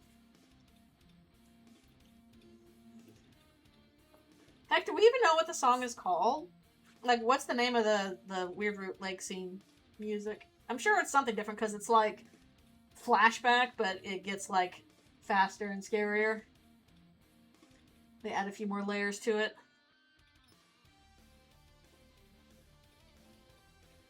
Yeah, I guess so. But even though like the part where like Noelle is talking about how she's feeling about her life, like that's flashback, but it's also like I don't even know if it's just altered. It's like different aspects added to it. Yeah, flashback having the guitars. That's new.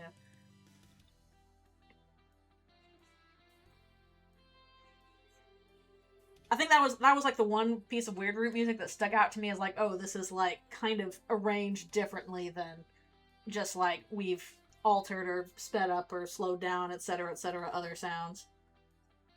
I guess there is also like the music in like the fight against Birdley where you snowgrave him. It's just kind of like this, kind of heartbeat kind of drum solo going on. Remixes of that track, I suppose. Give me more remixes of Petal Dance and Flower Castle, please. I like those. Yeah, that's true. Weird Roots. You're not supposed to do the Weird Root. They keep telling you, don't do that. Don't do that. Alright, I will be right back for one more stretch and stuff.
Alright, I return!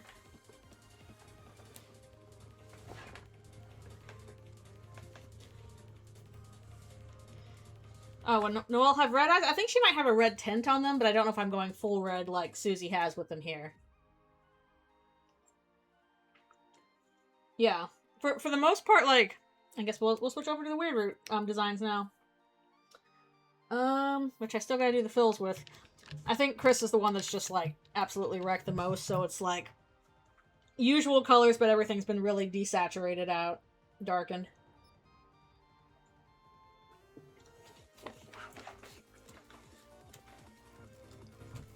Yeah, not now the monochrome Chris is real. This is the vessel. We did it in reverse. Turn off the roughs, I guess. Okay. Let's do... I'll do Noelle first. Yeah, now we're on to the Weird Root stuff. But Noelle have her light world color palette when she meets her... basically the way I have it going is like she's kind of glitched where like one of her sleeves is dark world and the rest is just light world. That basically she used to be able to switch between, like, light world and dark world outfits, and that broke. Stuff broke. It borked. It got borked. That's what happened, and you get borked.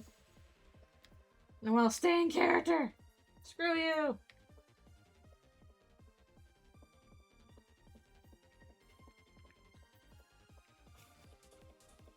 Forget you. But yeah, at the very least, the normal root characters get a more drastic design change, whereas Weird Root is mostly the same, but just kind of broken in places. No fun hats unless the fun hats are, like, doom and gloom.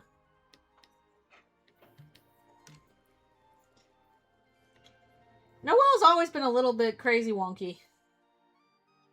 Just, when you do horrible things to her, then that comes out stronger. I've seen the back rooms.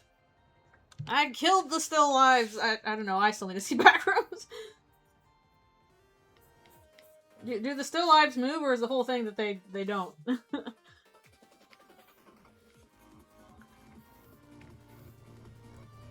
I'm a fucking architect. Still lives can move, so they're not really still lives then, can they? But I know. The whole point of a still life is that it does not move. That's why it's a still life. But I'm sure that means something else in a different context.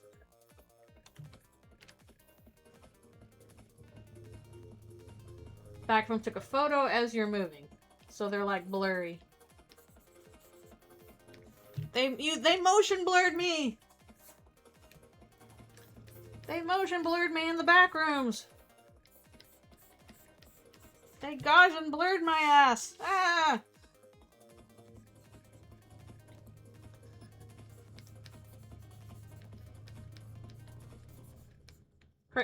Weird Root Noelle is always like, what happens if you underestimate the teenage girl? She is going to go crazy and destroy your ass, as is her God-given right.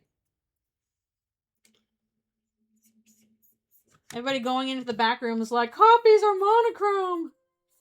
Oh, not in the back rooms. Copies are Gaussian blurred.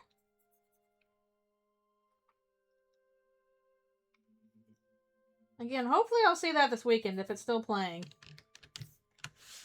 I'll get spooked. I haven't seen a horror movie in a long time. So I'll get a big spoopin'. All teenage girls should be allowed to destroy the system, true. That's why I want to see Noelle's game-breaking powers used in the normal route. I think the reason why the weird route is bad is less that she is destroying the system and more that in the process she is destroying herself. That is, I think, what the weird root is trying to say is that, yeah, you should fight the system. You should not kill yourself to fight the system. like killing yourself is a way to get out of the roles assigned to you, but it is the bad way. It is the way you should not do. Don't do it. I'm pretty sure the only one playing is Backrooms Everything Must Go, the extended cut, so... I'll probably be that one. I still haven't even seen the series. I need to see it, but hopefully, like, I understand enough because I watched, like, all those, you know, like, Backrooms Explained series, so hopefully I know enough. It's fine to say screw the system, just don't kill yourself.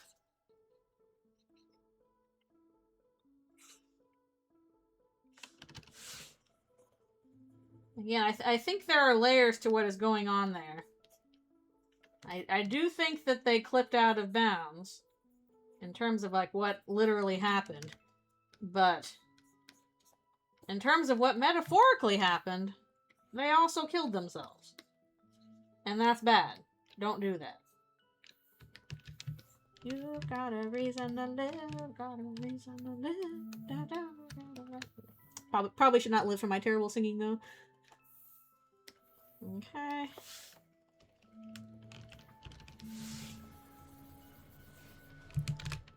gonna be difficult to communicate. Oh, there's the base.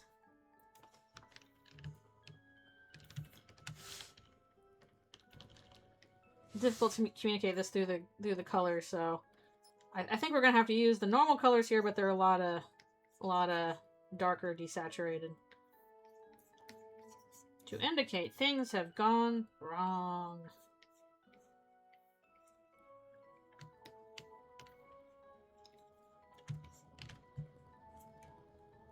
Watching it in chronological order. Okay. I don't know. Isn't it usually better to... I don't know, maybe it's just the Kingdom Hearts and me talking. Sometimes it's better to watch things in the order it was released, because the information you learn and what order you learn it is sometimes a very important part of how the story is told.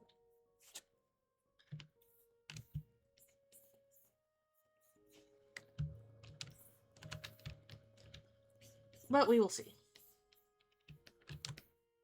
Also, I'm gonna probably do like a little around here. Start at 3 and end on 7. Whoops, I know. Deltarune randomizer. I do find it very strange. Very, very strange and very interesting that the game is designed as such that even though this is supposed to be a pretty linear story, you can jump into any chapter you want.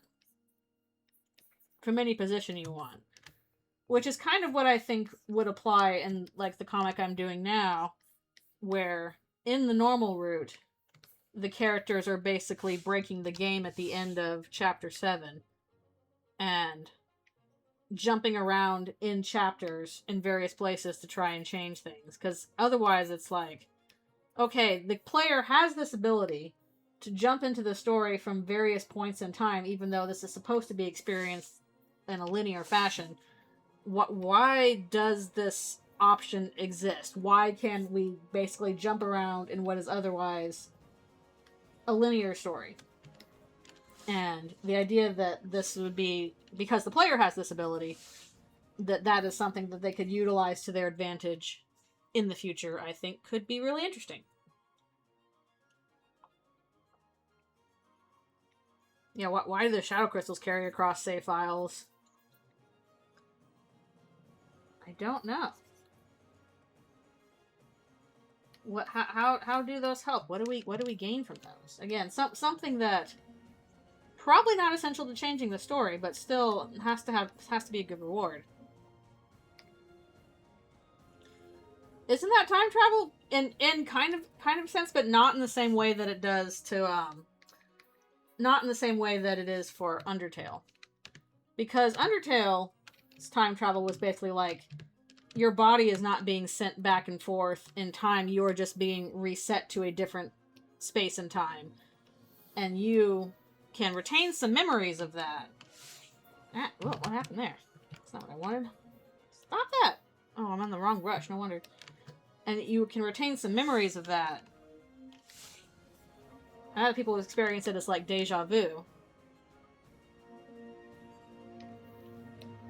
But basically, if there is time travel within Deltarune's universe, I do not think it is working the same way as Undertale's.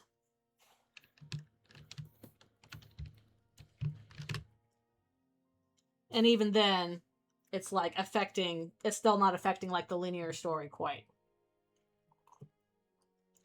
But I do think the fact that we're supposed to rewrite some of the story in order for a good ending has got to come into play in some way. Okay. Back to this stuff. We're probably going to apply some modifiers to this so that the colors...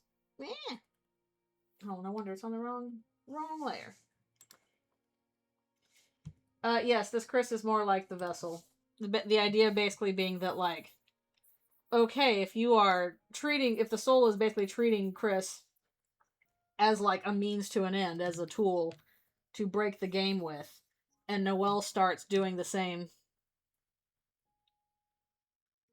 If Noelle starts doing the same thing, for the purposes of using the soul, then, like, who Chris is as a person just kind of gets diminished and, you know, eventually falls into nothing because you're not even treating them as a person. They're just a means of, you know, control. Don't want to real, but I'm very curious if normal root Chris would still, like, exist within Susie. Well, I guess that depends on how you want to take that, because right now my take on it is still that the soul is a separate person from Chris. That the soul is us and it's not specifically Chris. That the purpose of that, I mean, it could be friend inside me. The purpose of that is that they are trying to find Chris's original soul and restore that to them, and then that will get them back to normal.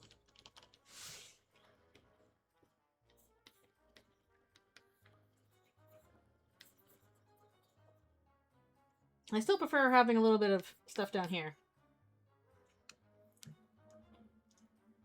Yeah, and normal root Chris is pretty much like a corpse, or getting there.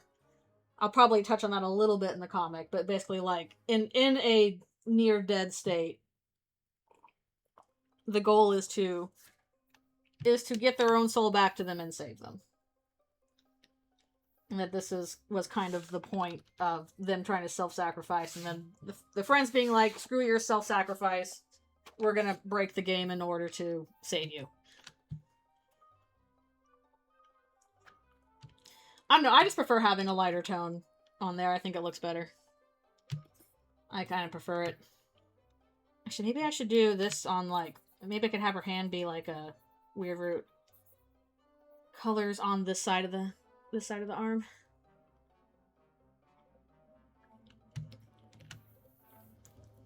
Also, like, her tail should have like a bit of a extra white to it.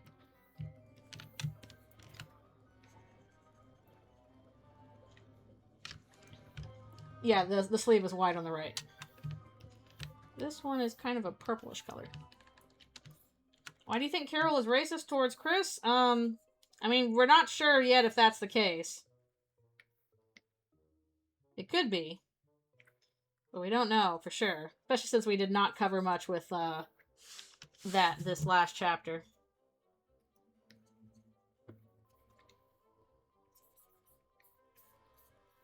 I get the feeling there's at least some time has passed between, like, between the chapter 5 drowning and wherever they are in chapter 7. Again, I'm trying to put down base colors now. I might add, like, a desaturation layer or something onto this. We'll see how it goes. It's like seconds. Yeah, I guess it would just, like, immediately happen later. But we don't know how long that takes from, like, once they get to side B and, where this is in comic.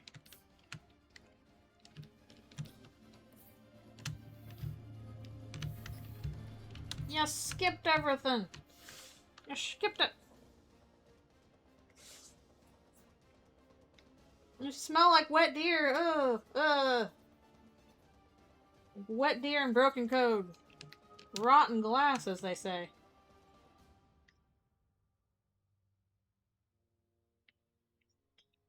Just the one arm. Again, just like, my assumption was like, okay, this used to be have the ability to switch back and forth, and then that ability just broke. Probably a lot of extra stuff covered in this that we're just not going to even have time to get to, and it's just implied. She gets to be Ash from Evil Dead. Hooray! Hooray? I don't know. Oh, right, her jacket has, like, the white sleeve. If half-human Susie is true, does that mean that Noelle would have attraction to humans? I mean, I assume the Crizel shippers imagine that's a factor. Or Cruziel. But the whole point is that even if Susie's half-human, she doesn't look very, very human. She looks monster.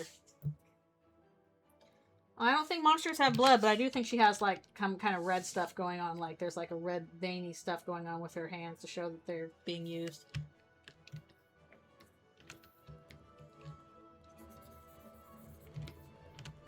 I'm putting down base colors for now. Yeah, I think I might have to change some of this to different... Oh. No, that's wrong! Wrong! Wrong! Wrong! So I don't think her sleeve should be this long. That should be this color.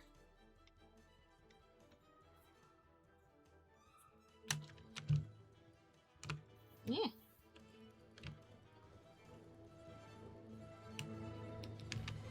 Definitely tricky life. No, well done, humans. It kind of might, yeah.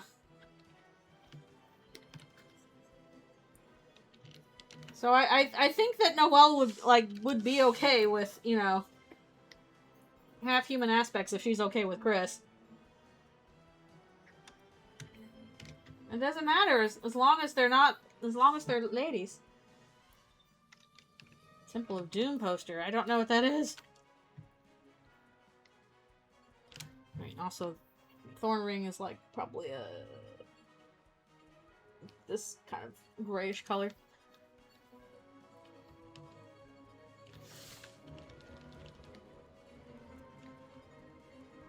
This basic dark gray as opposed to white. The rift right. Okay. I'll have to check that again because I don't remember that much. Again, I don't think I've even watched all the way through Indiana Jones and the Temple of Doom. He's like, I'll do it. She doesn't even need the sword, though. She's just magicking everything with her cool game-breaking powers.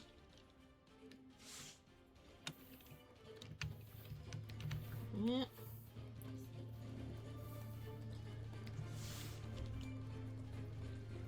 This game, it's the sword, aura farming. That's always about aura farming all the time.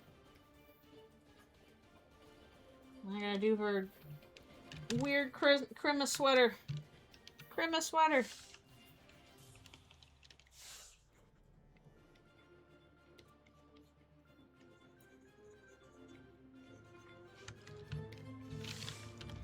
Oh, the sword is just for aura farming? Oh, okay.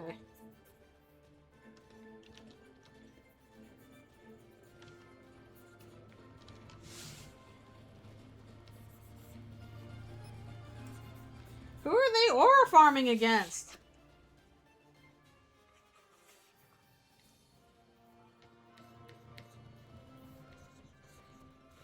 Who are they aura farming to? Gaster? I guess so. Is he impressed? He probably would already be impressed.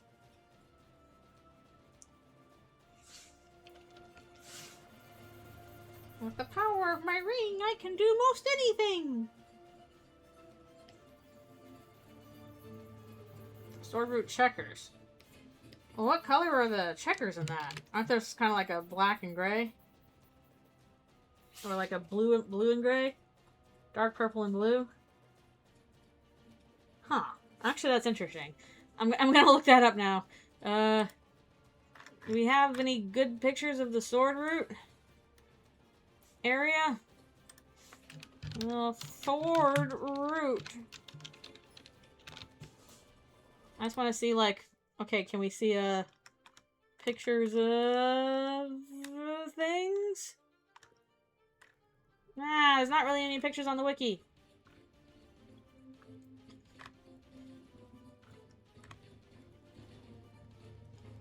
Was muted? Wait, am I muted? No, I was just saying, oh, that might be interesting, but I was looking for pictures of, like, the Ice Palace. Maybe if I look up Ice Palace on the wiki, it'll show me the squares there. Okay. Yeah, that's like a basic chamber. Okay, it's like kind of a greenish and bluish purple. That could be fun, actually. I think that's an interesting idea. I dig it. Her sweater colors are like muted to Swordroot tiles. Hello, hello. Thank you for coming. Hope you're doing well. Also, wasn't originally going to be a thing of like the broken scarf could be equipped to Noelle, and then they changed that in the patch, so she can't do it anymore. So I find it so weird that like we have all these things of like, okay, Noelle can equip this and talk about this, and we're not going to do it in the game though. Ah! Oh no, I was thinking the sword root tiles, because like if you look in the Ice Palace, the tiles are like kind of this molted green and then like a bluish purple. I'm like, oh, that could be interesting as a replacement for the red and green sweater she normally has. It's kind of a maybe darker. Trying to compare these two colors. Actually, I think like this they works. So yeah, she can't equip the broken scarf. Papyrus has not appeared in Deltarune. Where is he? We don't know. I thought he would show up this chapter. He's not even there. I don't know, I'm kind of digging the idea that her sweater has changed to like sword root colors. I think that's kind of neat. What are we drawing? I'm going to be working on a short comic about normal root characters crossing paths with the weird root characters. This requires new designs for everybody. That's what I'm trying to do, because I'm like, before I actually start the comic... Oh, stop flashing. Before I actually start the comic, I need, like, designs for all the characters, because this is, like, late Chapter 7 post-roaring, post-final tragedy takes. So... in which the characters are chapter hopping in order to save Chris. Because I think regardless of whatever happens, Chris is going to try and remove themselves from the narrative, and I like the idea of their friends being like, screw that. No, post-roaring. As in, like, final tragedy has happened, but they are going to try and alter outcomes. Through the power of the player! Oh, really? Fascinating. So, yeah.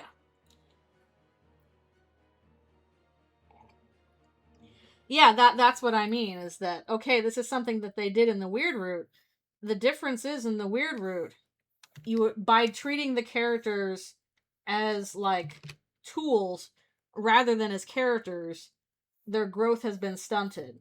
Whereas they still get to use game-breaking powers in the normal route, but they are much more successful at that because by treating them as people that develop those things on their own, through things actually happening in the story, then they actually have abilities that you would not have in the weird route, because by glitching out early, you have skipped something essential. Okay, and I see a stream request. Asriel.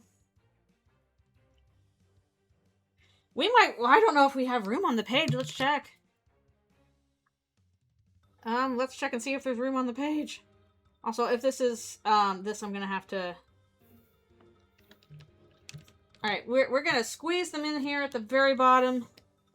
But after that, the page is full. Do we have references? Let's see. Away we go. Okay. I'll see what I can do. Shrink Crizel Fusion. Okay. It's gonna get shrunken a little bit, so we got room. This is gonna be our last one on the page. I'm not expecting for us to finish the page today, but... here we go. We got a lot of Noels on this page. Yep, she's like, mouse! Let's see.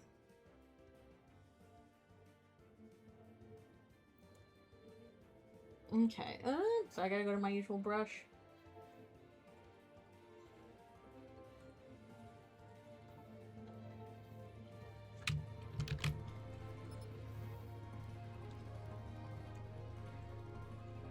Yeah, I do like that idea. I do like the idea that, like, yeah, human is saving the monster race,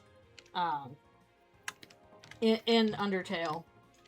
Which makes sense because the human is the one with a lot more power over the monsters and is using that power to save them instead.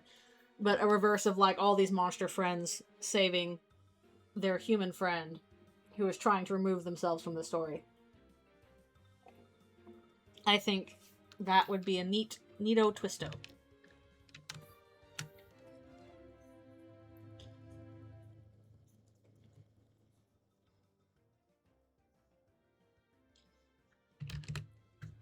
A little tiara, I guess. Boop, boop, boop.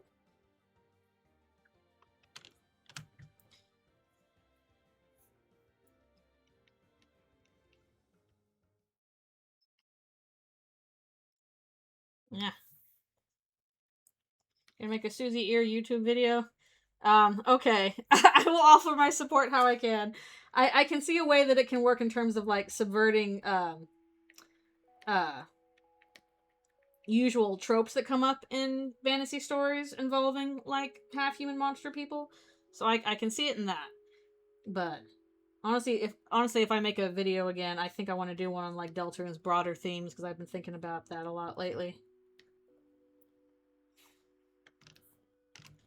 Does Undertale fall in that trope or nah?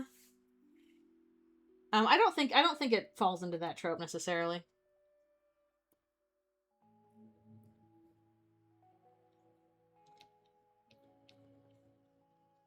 I don't have that many things of glowing snow either, do I? Trying to. Sorry, I know we've scrolled past some of the descriptions and stuff like that.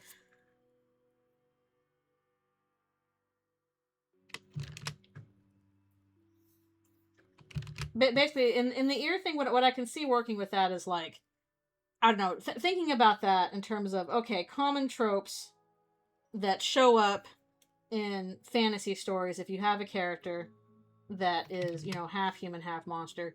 Usually the way that kind of goes is, oh, you know, that I'm a half human, half creature character, and I have like a dragon tail or mermaid gills or devil horns and cat ears or whatever, and everybody hates me for the way that I look, you know, different and stuff like that. The problem with that kind of stuff is like, okay, yeah, so, sorry, this is gonna be like a quick one. And the problem with that kind of stuff is, you know, usually when you have, oh, I'm so hideous with like my dragon tail or my devil horn and stuff like that, it's like most kids that this is supposed to be like, hey, it's about relating to somebody that looks different from you kind of thing. Most kids are like, but I want a dragon tail. It would be cool to have feather wings. I want to have horns. I want to have cat ears. Like, that's all stuff that looks badass and cool to us. So the whole message of, oh, you need to like, you know, yeah, exactly. I wish I had wings. I want a tail. That would be awesome to have. Like the usual message of like, oh, you need to, love people and appreciate people even though they look different from everybody. It falls a little bit flat when the thing that makes them different is something that's badass and cool. And it's like, okay, if we're going to reverse that trope, can you like, will it sit a little bit better if the thing that makes you weird and different is like you're a cool monster and you have human ears, something that humans don't like, are not cool. Like if it's something that is actually kind of weird and gross, then does the trope hold better about, oh, okay, this, I know I'm different and weird in a way that's not appealing. Human ears are weird as hell. Like, I'm sorry, they're practically good. Like, they're for practical reasons, they're neat. But, like, from just a design perspective, there's a reason why everybody wants to put animal ears on people, because animal ears just look cool. They look cooler. So if you have a fantasy creature that, like, has human ears, okay, that's actually, like, it's kind of a downgrade kind of thing. So they actually do feel, like, weird and out of place. So, in that sense, in the sense of like, okay, we are subverting, yes, and sorry, I'm just kind of like trying to work from the reference here. So if we're, in terms of subverting that popular trope of, oh, the half creature, half human character, you know, looks different from everybody else, but that thing that makes them different is actually like gross instead of like cool looking that all the kids want, then I know, I think that would be an interesting subversion of the trope.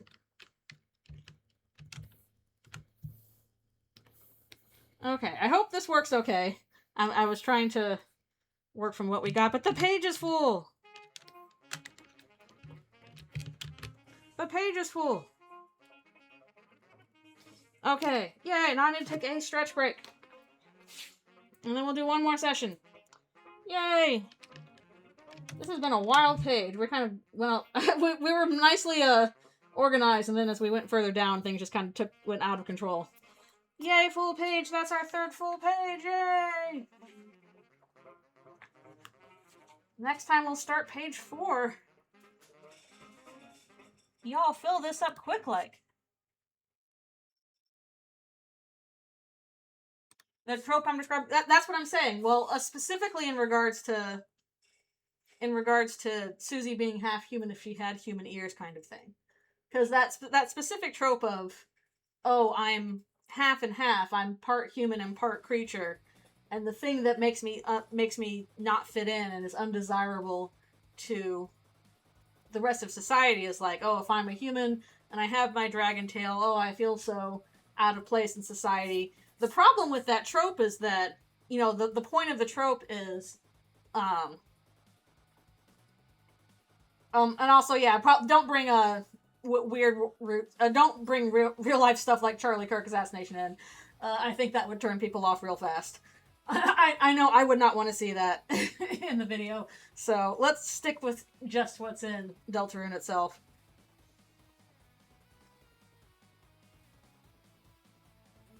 I would advise avoiding that. I think people would find that tasteless.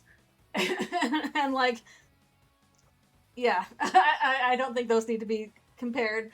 I think you can do much more interesting stuff in terms of like what I'm talking about, in terms of like a fantasy trope of a character that's half human, and you know, that's like in like a million, you know, Disney Channel original movies or whatever. My mermaid gills are growing in and stuff like that. I'm a weird freak. Like, we can compare this to other fantasy stories as opposed to a real life thing that I don't think really applies to that.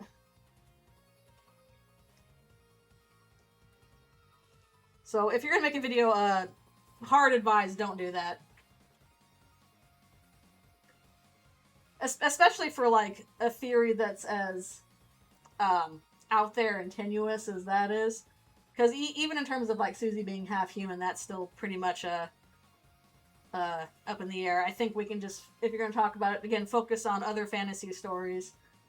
The stuff with, you know, Mew Mew, with Pink, that's relevant. So, that's my advice. Don't do that.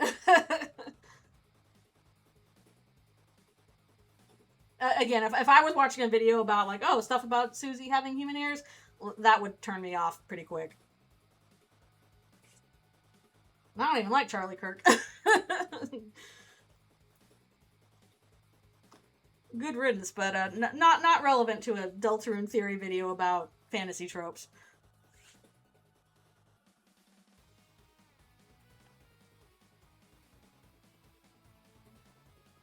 Unnecessary.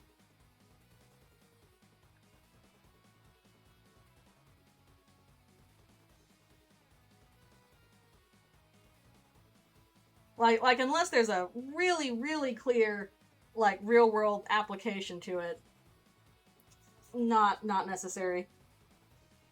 Alright, thanks a bunch for coming. Thanks for coming to the stream. Yeah, we got about half an hour left on this. I probably won't finish all of the coloring for it during the stream, but I'll finish the rest of it today.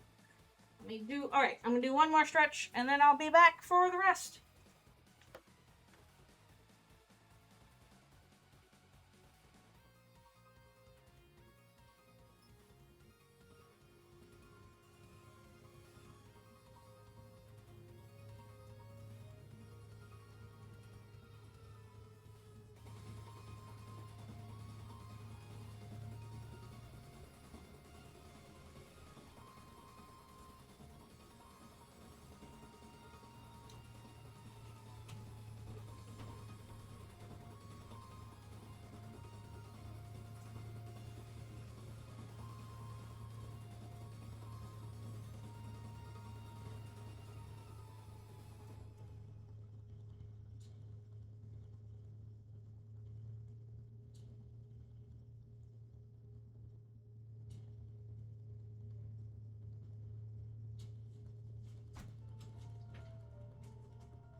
We're back for one more half hour. And we'll see how far we get with color. I'm at least glad that we got to the weird root stuff. I was kind of worried we would only be able to tackle, the normal root stuff today. Yeah! Where'd my color go? Come back! Yeah, at the very least, this should be fun in terms of, like, I get to draw some crazy, freaky expressions on Noelle.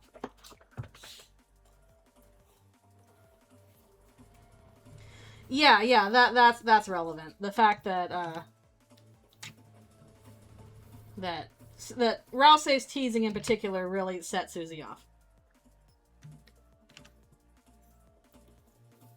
I summoned a soul to control my body and all I got was this lousy t-shirt. And also a soul to control my body. I liked Rousey being a prick. It was funny. And also cool and funny. He should do it more often. He's learning how to be a person, and that includes doing dumb things you shouldn't do sometimes.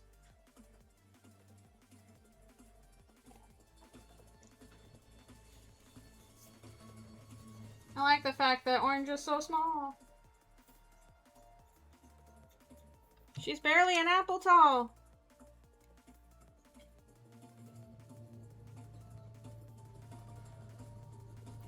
Is absolutely what people are like. Everybody was out of character this episode or this chapter. It's like, you mean character development? The thing we like to see and is good? The cool parts that we like from some storytelling is characters changing?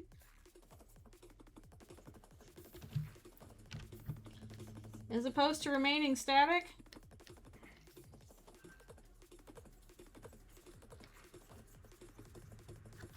On a boss fight with Rousey. That would be pretty spooky. We definitely get the sense that, like, he is holding back quite a bit.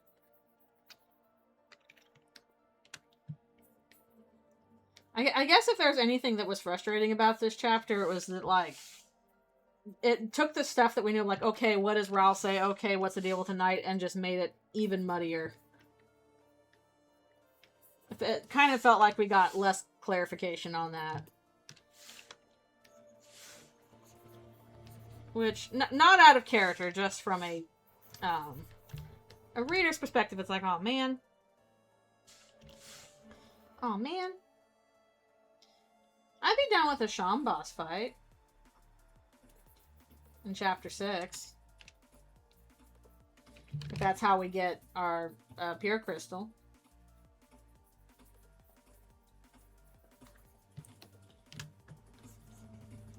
Yeah, changing the colors on her sweater is, I think, fun. I'm down for Sham battle. Yeah.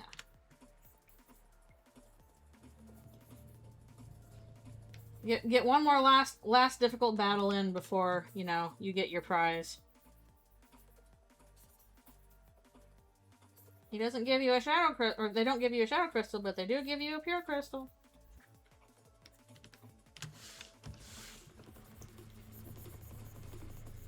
And I can have my Sham plushie and my Rousey plushie battle. Yeah, actually, I kind of like changing the... I kind of like changing her sweater to the sword root tiles. I think that's kind of fun.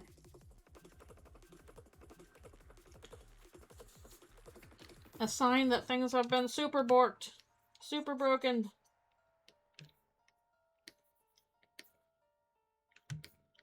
A plushie battle. True. I got this really adorable figure the other day from a friend for an early birthday of a bearded dragon figure. I gotta take a picture of it with all the Alfies and have the Council of Alfies. Because I have so many Alfieses.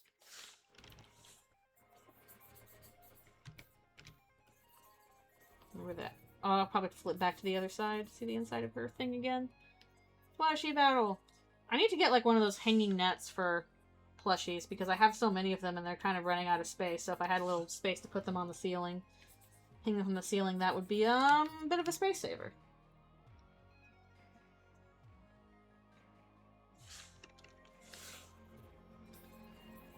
And my mom was cleaning out the house recently for reasons, and she found like a puppet I had when I was like it was like a dinosaur puppet that I had when I was like 5, and she's like, "Do you want me to send it to you?" And I'm like, "Yes, I want it." Rousey and Sean fight would be cool. It would be. Alright, let's pop back over here and get the blue from here. I know, there's only so many space for plushies. I do have some Griffin plushies, but they're not puppets. But the dinosaur one I had was like a really well-worn puppet. Like, you know, when you use a puppet enough that, you know, it gets all the joints broken in, and it just has, like, you get really expressive stuff, because you can basically do with the puppet whatever you do with your hand. That's what I got with this T-Rex dinosaur puppet. And I also had a shark puppet, but Mom's like, this one's falling apart. I think I should get rid of it. And I'm like, that's fair. You can get rid of it if it's falling apart. Then orange would be Marigold the giant rat.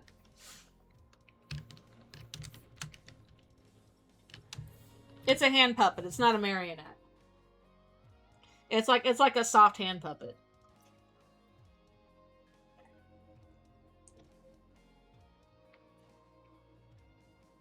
Let's do her hair.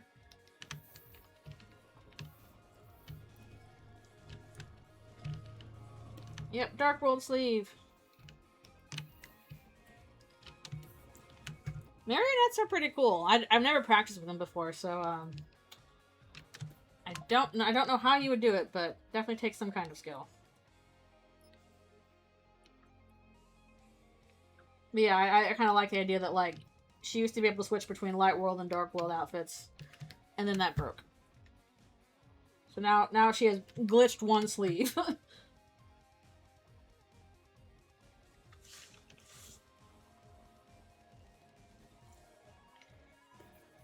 Is Dank World?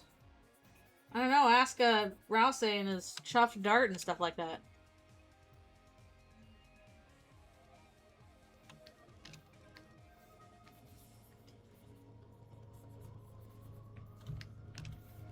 Really do probably have to add some kind of saturation, desaturation layer on this stuff. We'll see how it goes.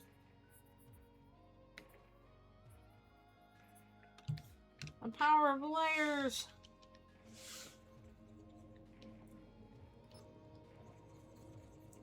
Also, good grief, I'm probably gonna have to, like, work out the setting for this, because I want this, I'm like, okay, if this takes place in, like, a weird root area that's in Chapter 7, like, okay, what does Chapter 7 Side B's, like, world look like, basically? And I think it might be kind of cool if we had, on the one hand, just, like, the grayscale light world, like, that's kind of implied with the, I sense nothing but evil from this place, and it, like, to mirror the grayscale world in, like, Mother 1. But also, like, okay, I feel like there'd be some kind of a Dark World element there, too. So maybe it's just kind of like this constant kind of switching or glitching between grayscale light world and, like, a equally kind of messed up Dark World, since it's kind of outside the bounds of both areas.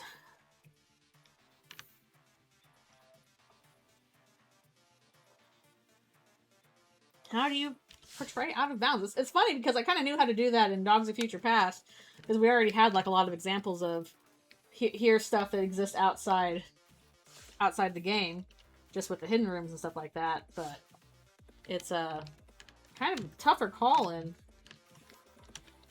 this. Glossy? I guess so. The problem is usually if you do, like, gloss, you gotta, like, indicate it. Didn't drowning affect your vision? I don't know. No, if that's the sense that you kind of need to, like, have more of a grayscale eye with, like, an actual shine to it.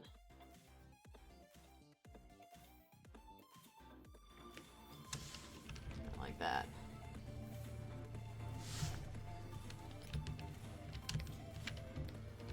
Yeah, that's kind of more glossy stuff.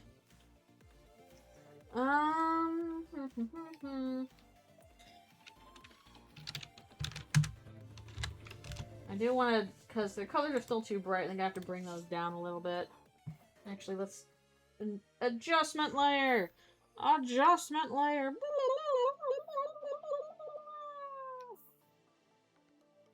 What do you mean the layer's empty? Ah! Okay, fine, we'll do it on this one. Adjustment layer. Alright, not that. Hue saturation. Okay, let's lighten this down slightly. I don't want it to be too desaturated.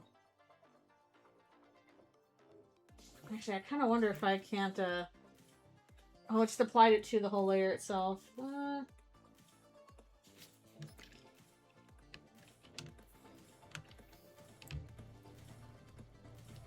pretty sure nearly drowning can do a whole lot of stuff to you.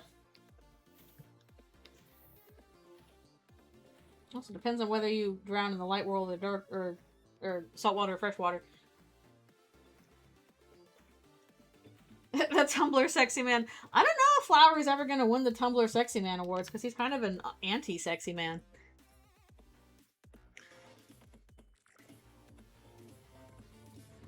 Can Noelle in this resize her wings? You mean in the normal one? I feel like basically this is kind of like a leftover vestige of normal root stuff, because I'm not even doing this here. I need to design like actual final boss version of Noelle, because that gets mentioned and it's not going to look like that, like this. It's going to look like something more insane, like more unrecognizable, because I do not think that you know, if we're going with, okay, Noelle did something with the angel to be the final boss in the normal route, and that's what's referenced in that one prophecy panel, I don't think Susie would have the reaction that she would have, because she would recognize Noelle. So there's got to be something more unrecognizable. So I've got to come up with another design for final boss Noelle, but I will do that on my own time, because it's going to be like a one panel thing. So this is like post final boss Noelle. Hello, thank you for coming. We got about 20 minutes left. Like armor or body horror? Yes? No? I'm gonna have to, like, play around with it. I'm gonna have to play around with it and see how it goes. Alright, I think we're gonna have to do, like, a green tint stuff. Susie? No, Noelle being the final boss. Although Susie would be in this form for fighting her. So she gets to keep that, because that's her with the soul. But more for Noelle being the final boss. But that's probably going to only show up in like one panel, so... I don't know if I should do this much green in her hair, but I just want to like have this kind of sopping wet thing going on.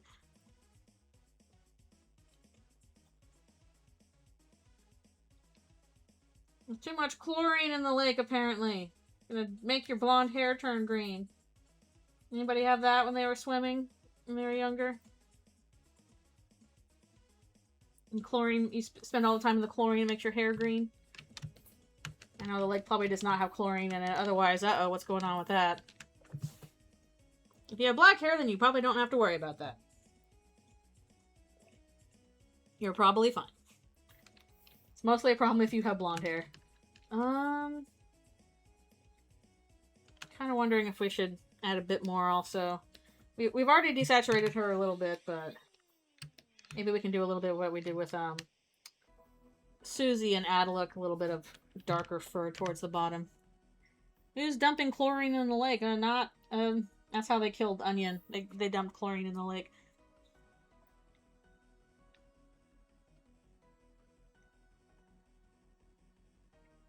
We'll see. Again, I'm trying to work this out as I go. What's the hairbrush I need? It's kind of like a little bit. And this is just supposed to be a guide for the actual comic. She did the ice bucket challenge and still failed. No! Oh, I was doing this on the wrong layer. Oh well. I still feel like Flower is kind of an anti-Tumblr sexy man, which is very funny. Okay. It's kind of this, very ragged appearance. Of a definite non-blue color. Also on her tail. I should do it on her tail. Yeah. What layer am I on? I don't think she'd be blind. I think she's just deeply broken and messed up. Okay, maybe a little bit on the fingers too. Chris even more messed up, honestly. But that's why he's like an anti-Tumblr sexy man. In order to have like a Tumblr sexy man, you have to like not be primed to be that way. You have to be made that way by Tumblr. Yeah, it's bright world colors. Meh. Maybe I can fine. Yeah, I guess if the ring's on her right hand, it should be the other hand. Fine.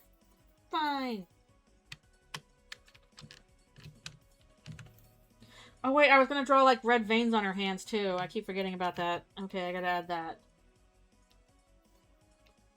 So we gotta do that too. Back to the Goro hair. The weird root designs are getting more complicated somehow than the normal root.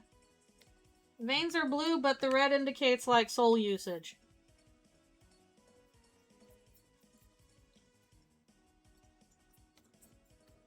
Just like a little bit of shading there.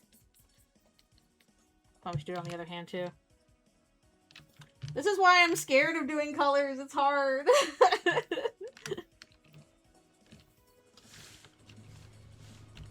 Maybe it should be. I mean, maybe it should be on the ring finger, but as a tool, it makes more sense to put it on the pointer finger. Concept art's hard. It's a whole other skill. I'm gonna do this like a gray on the thorn ring.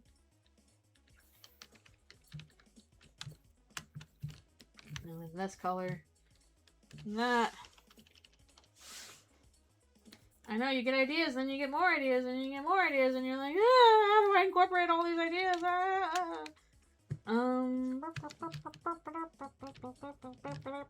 What was I gonna do?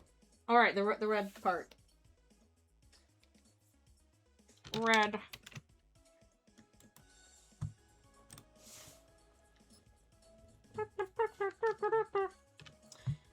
Something else followed us from the basement. The severed hand! I do find it funny how people are like, oh, this means that Friend is going to take off Chris's hand. And I'm like, I think this is just kind of part of the general Chris losing a hand thing, because otherwise you could just as easily say, no, Chris is going to have a guitar take off their hand.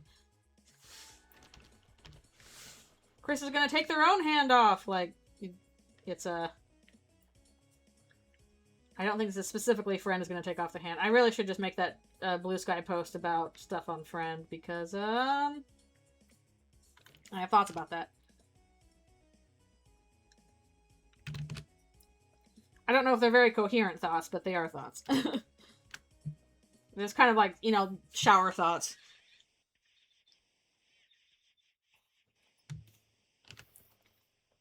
And the still applies to the other hand as well.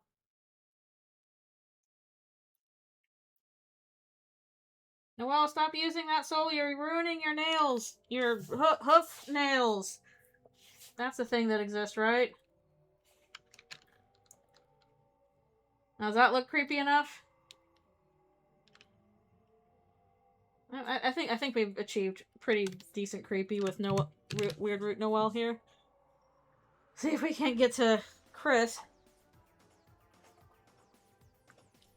I at least think, okay, I'm gonna have fun doing her expressions. Because she gets to do the crazy expressions. Expressions are always very fun. Yeah, Chris is like, not fully grayscale, but almost there. Pretty darn close. So we're gonna have to take, like, the regular colors and just kind of bump them way down. bump them way, way down.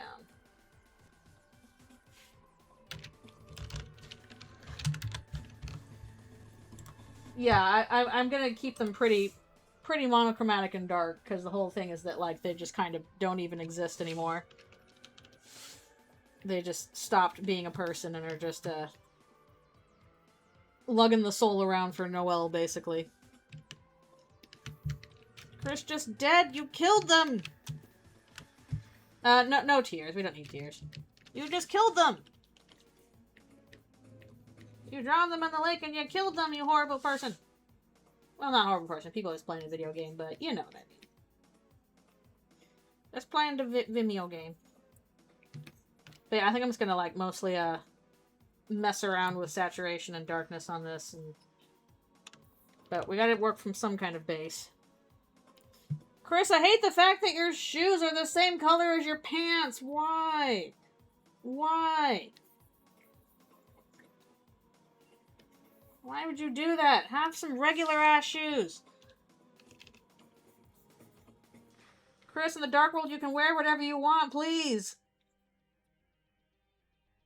Your sprites, honey. Wearing your brother's hand-me-downs. Do you even like those? Probably not. Your Asriel ass shirt.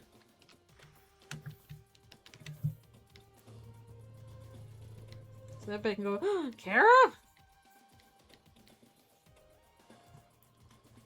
I'm pretty sure Chris can tie their own shoes fine. They just, the part they struggle with is identity. Which is logical.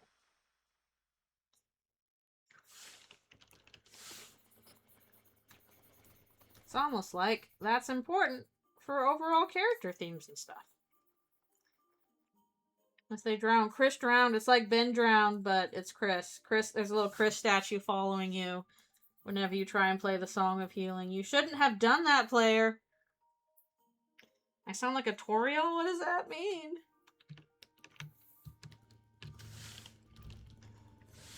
My child, are you playing the evil video games again?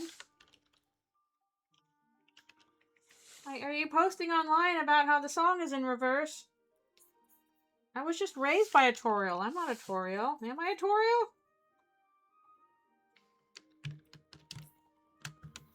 My child, get your ass a better fit. Man, I suppose it's not a bad thing to be a Toriel. If I'm gonna be a character, you know, Toriel's a decent one to be, except for, you know, the horror she experiences as well. I cannot bake a pie. I don't like cooking. That's my problem. I don't know if I can be a Toriel, because Toriel is, like, way more attuned to, like, people's needs and stuff like that, and I'm like, when's your birthday? Like, I'm bad at that. I'm too focused on video game story. I'm like, the real people in your life, dude. The real peoples. Don't do Toriel dirty next comic. True. True. I'll stop doing Toriel dirty. She does deserve better. They have a red eye, because soul still applies when it's being used. But we're going to do a big old desaturate on this first. Adjustment layer time. That'll be a little bit faster than stuff, I think. We'll see how we can make it look. She wasn't even evil, not in Deltarune anyway. And everybody was like, oh, she neglected Chris and blah, blah, blah in Chapter 4. And then it turns out, in actual canon, that she tried to call them. And she's like, you know where the spare key is, right? Chris just lied! Chris just lied to us! Oh, Paper Trail, she was evil, I guess. Well, kind of.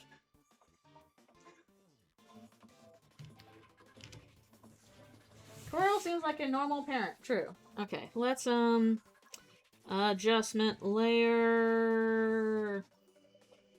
Alright, we'll do hue saturation. Yeah. Stop it. Properties. I just wanted to move this over. Yeah, Paper Trail and ER. Yeah. Yeah, those one particular. Let's take the. Whoa! Why is this being applied to everything? I just wanted to apply to this. What's happening? Why are you doing this to the whole thing? What? Yeah, that's not what I wanted.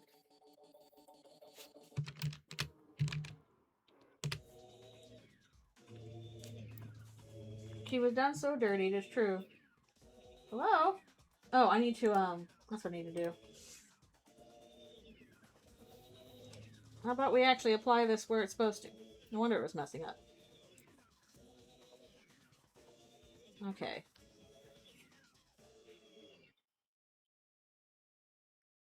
Well, I'm glad you thought I did evil Toriel okay. Because I actually really like Toriel as a character, and I think people are too mean to her. I think her flaws are interesting.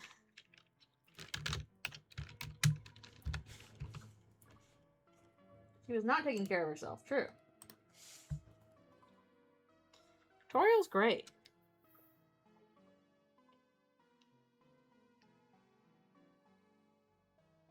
Okay, I think we can, like... Actually, we can probably desaturate this even more. Let's bring that saturation down even more. Okay. No, I just want to check the saturation. Okay. The yellow should be almost gone. This multiply layer. Oh, that's really dark. Actually, let's pull that up a little bit just so we can see what's going on.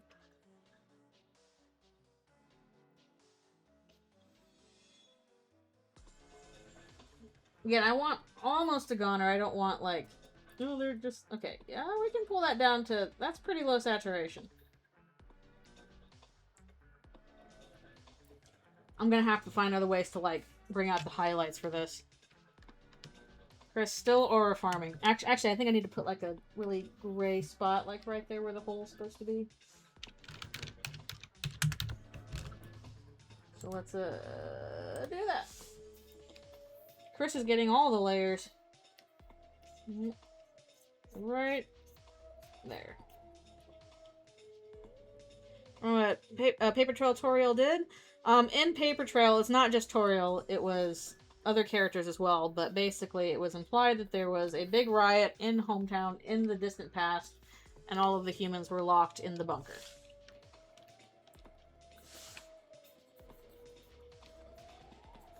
Actually, I probably just make this like, yeah, it's almost black. And that Toriel participated in that. But, like, so did also, like, Carol and Asgore and everybody else.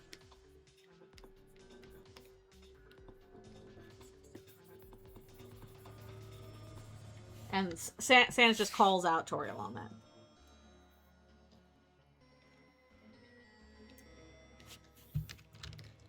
Sans is specifically calling out Toriel for it. Especially since he's like, oh, you did this, and then also you took in, like, a human kind of thing. And that's what got her deeply upset. Based PT Sans. I really wish you could see Chris's red eye in this one, but we'll just go with very standard red. Okay. this feels so Jeff the Killer. I don't know. I hope this actually comes across as scary. I hope this actually looks freaky. That's the goal. Maybe I'm just a little... No, I want the red there because the soul is supposed to be here. That's an indication that, like, they're still there. Although, I guess in the comic itself it's going to be all dull because, like, the idea is that if you're not playing the weird route, then, you know, the soul does not have any influence on it.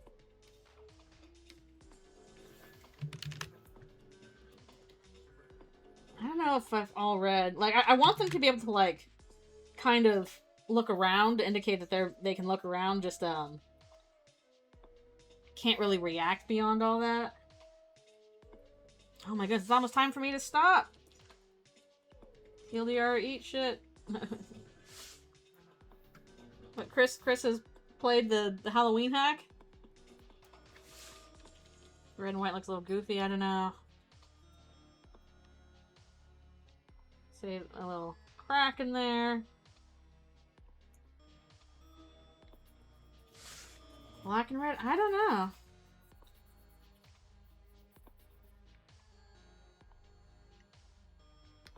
We got like that going on. Gosh, I don't know. Maybe we'll try the red. Even though I don't think that's how that's supposed to look, but oh, I'm on a race, no wonder.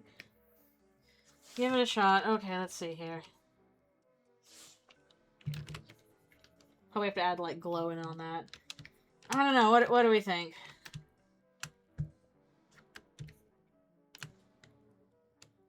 Well, I think black people might look more creepypasta actually than the other one.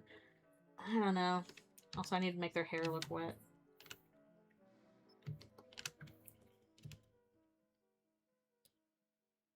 Off red? Like a darker red? Well, I don't like that. That looks kind of bloodshot. It looks kind of more like a zombie. Which I guess that is kind of the point, but... Gosh, I don't know. But do people like the off-red pupil? Do you think that works? I am second-guessing myself a lot. This is why I have to do this beforehand before I start the comic. I need to do like a green for like the water. Like all red. Add like a little bit of a... more chlorine in the hair. They have no mouth and they'll just sit there. The poses might... It might because they're not going to really be posing that much. It's mostly going to be like this pose, just kind of like standing there, since literally they're just kind of there for the purposes of holding onto the soul while Noelle's the one that's using it. Ugh. But either way, oh my goodness, it's my time to stop. We almost got through all of this. I just do a little bit down there. I don't know if I prefer the normal root or weird root designs. Hopefully they'll at least look good together. What's your thing? Well, thank you. I hope it works well in the comic. I hope the point comes across okay.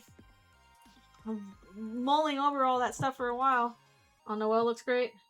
Yay, good. Yeah, I thought the idea of like having just like one glitch sleeve was kind of interesting. Noelle looks fire. Nice. I don't want to ask on social media because I don't want to... I probably won't like share this stuff until like the comic's done. Love weird root Noelle, yay! Again, she'll at least be fun to do for like expressions. We can do like the upsetting, crazy expressions kind of stuff. So this is at least like a base I can work on. Again, I'm gonna have to figure out how to do colors and all this stuff. Maybe ask some other friends. Maybe I can ask in the Discord at least. I'm fine sharing stuff on the Discord. Because Chris I'm not sure on if I want to do all red, white with red pupil, or all that kind of stuff. The idea is just like Chris himself is just kind of gone at this point. There's just kind of a hollow mess there. And it's mostly about carting the soul around. I'm just not sure on the eyes. Vote is all red, but I'm down with everything. Ugh. But yeah, maybe I'll poke on the server again later. Yeah, it could be. Yeah, it could be like the soul glow. Again, the idea is that it's kind of just hollowed out from the inside. All sorts of stuff, ideas, designs are hard. Hopefully these work. But I actually, I am glad that somebody suggested the sword root pattern for her checkered things. I think that's a little bit interesting. I do have a Discord server. Would you like the link to the Discord server? Where we chat about all kinds of things. It's a chill place. What is Chris' last thought before Chris died? I don't know if they had much. It just kind of, like, it was a very gradual thing. Just kind of, like, washed out. Getting it colored now. Nice. Okay. I will share the Discord link for you. Let's do it. Boop-a-da-boo. Copy. Here you go. This is my Discord server. You can come and hang out and chat with people. It's fun. Alright, thanks a bunch. I'm glad you guys like it so far. Again, I'll probably be working on this more next week, because it's probably going to take me a while to get through if I'm going to be coloring everything. So look out for more of this next week. I really just want to knock this out so I can get back to the other stuff I want to do. And hopefully people like it. But yeah, thanks so much for coming to the stream. It's been fun. Got through most of the colors, so yay, that's good, because I got to tackle a bunch of other stuff today, too. Anyways, y'all are so awesome. Thanks so much for coming. Appreciate you being here. Again, more of this next week, so watch out for more of this next week. Yes, doodles are good. And also, I gotta post up the doodle page today, too, because that's full now. Thanks a bunch for coming. You guys are awesome. Yay! Yay. Again, I don't know if I'll stream Friday, because it's my birthday. May or may not happen, but at the very least, stream on Sunday. So yes, thank you all for coming. I hope you guys have a wonderful rest of your day. I gotta go get myself some lunch and then tackle a lot of things. And I will see you all next time. Alrighty, see you later.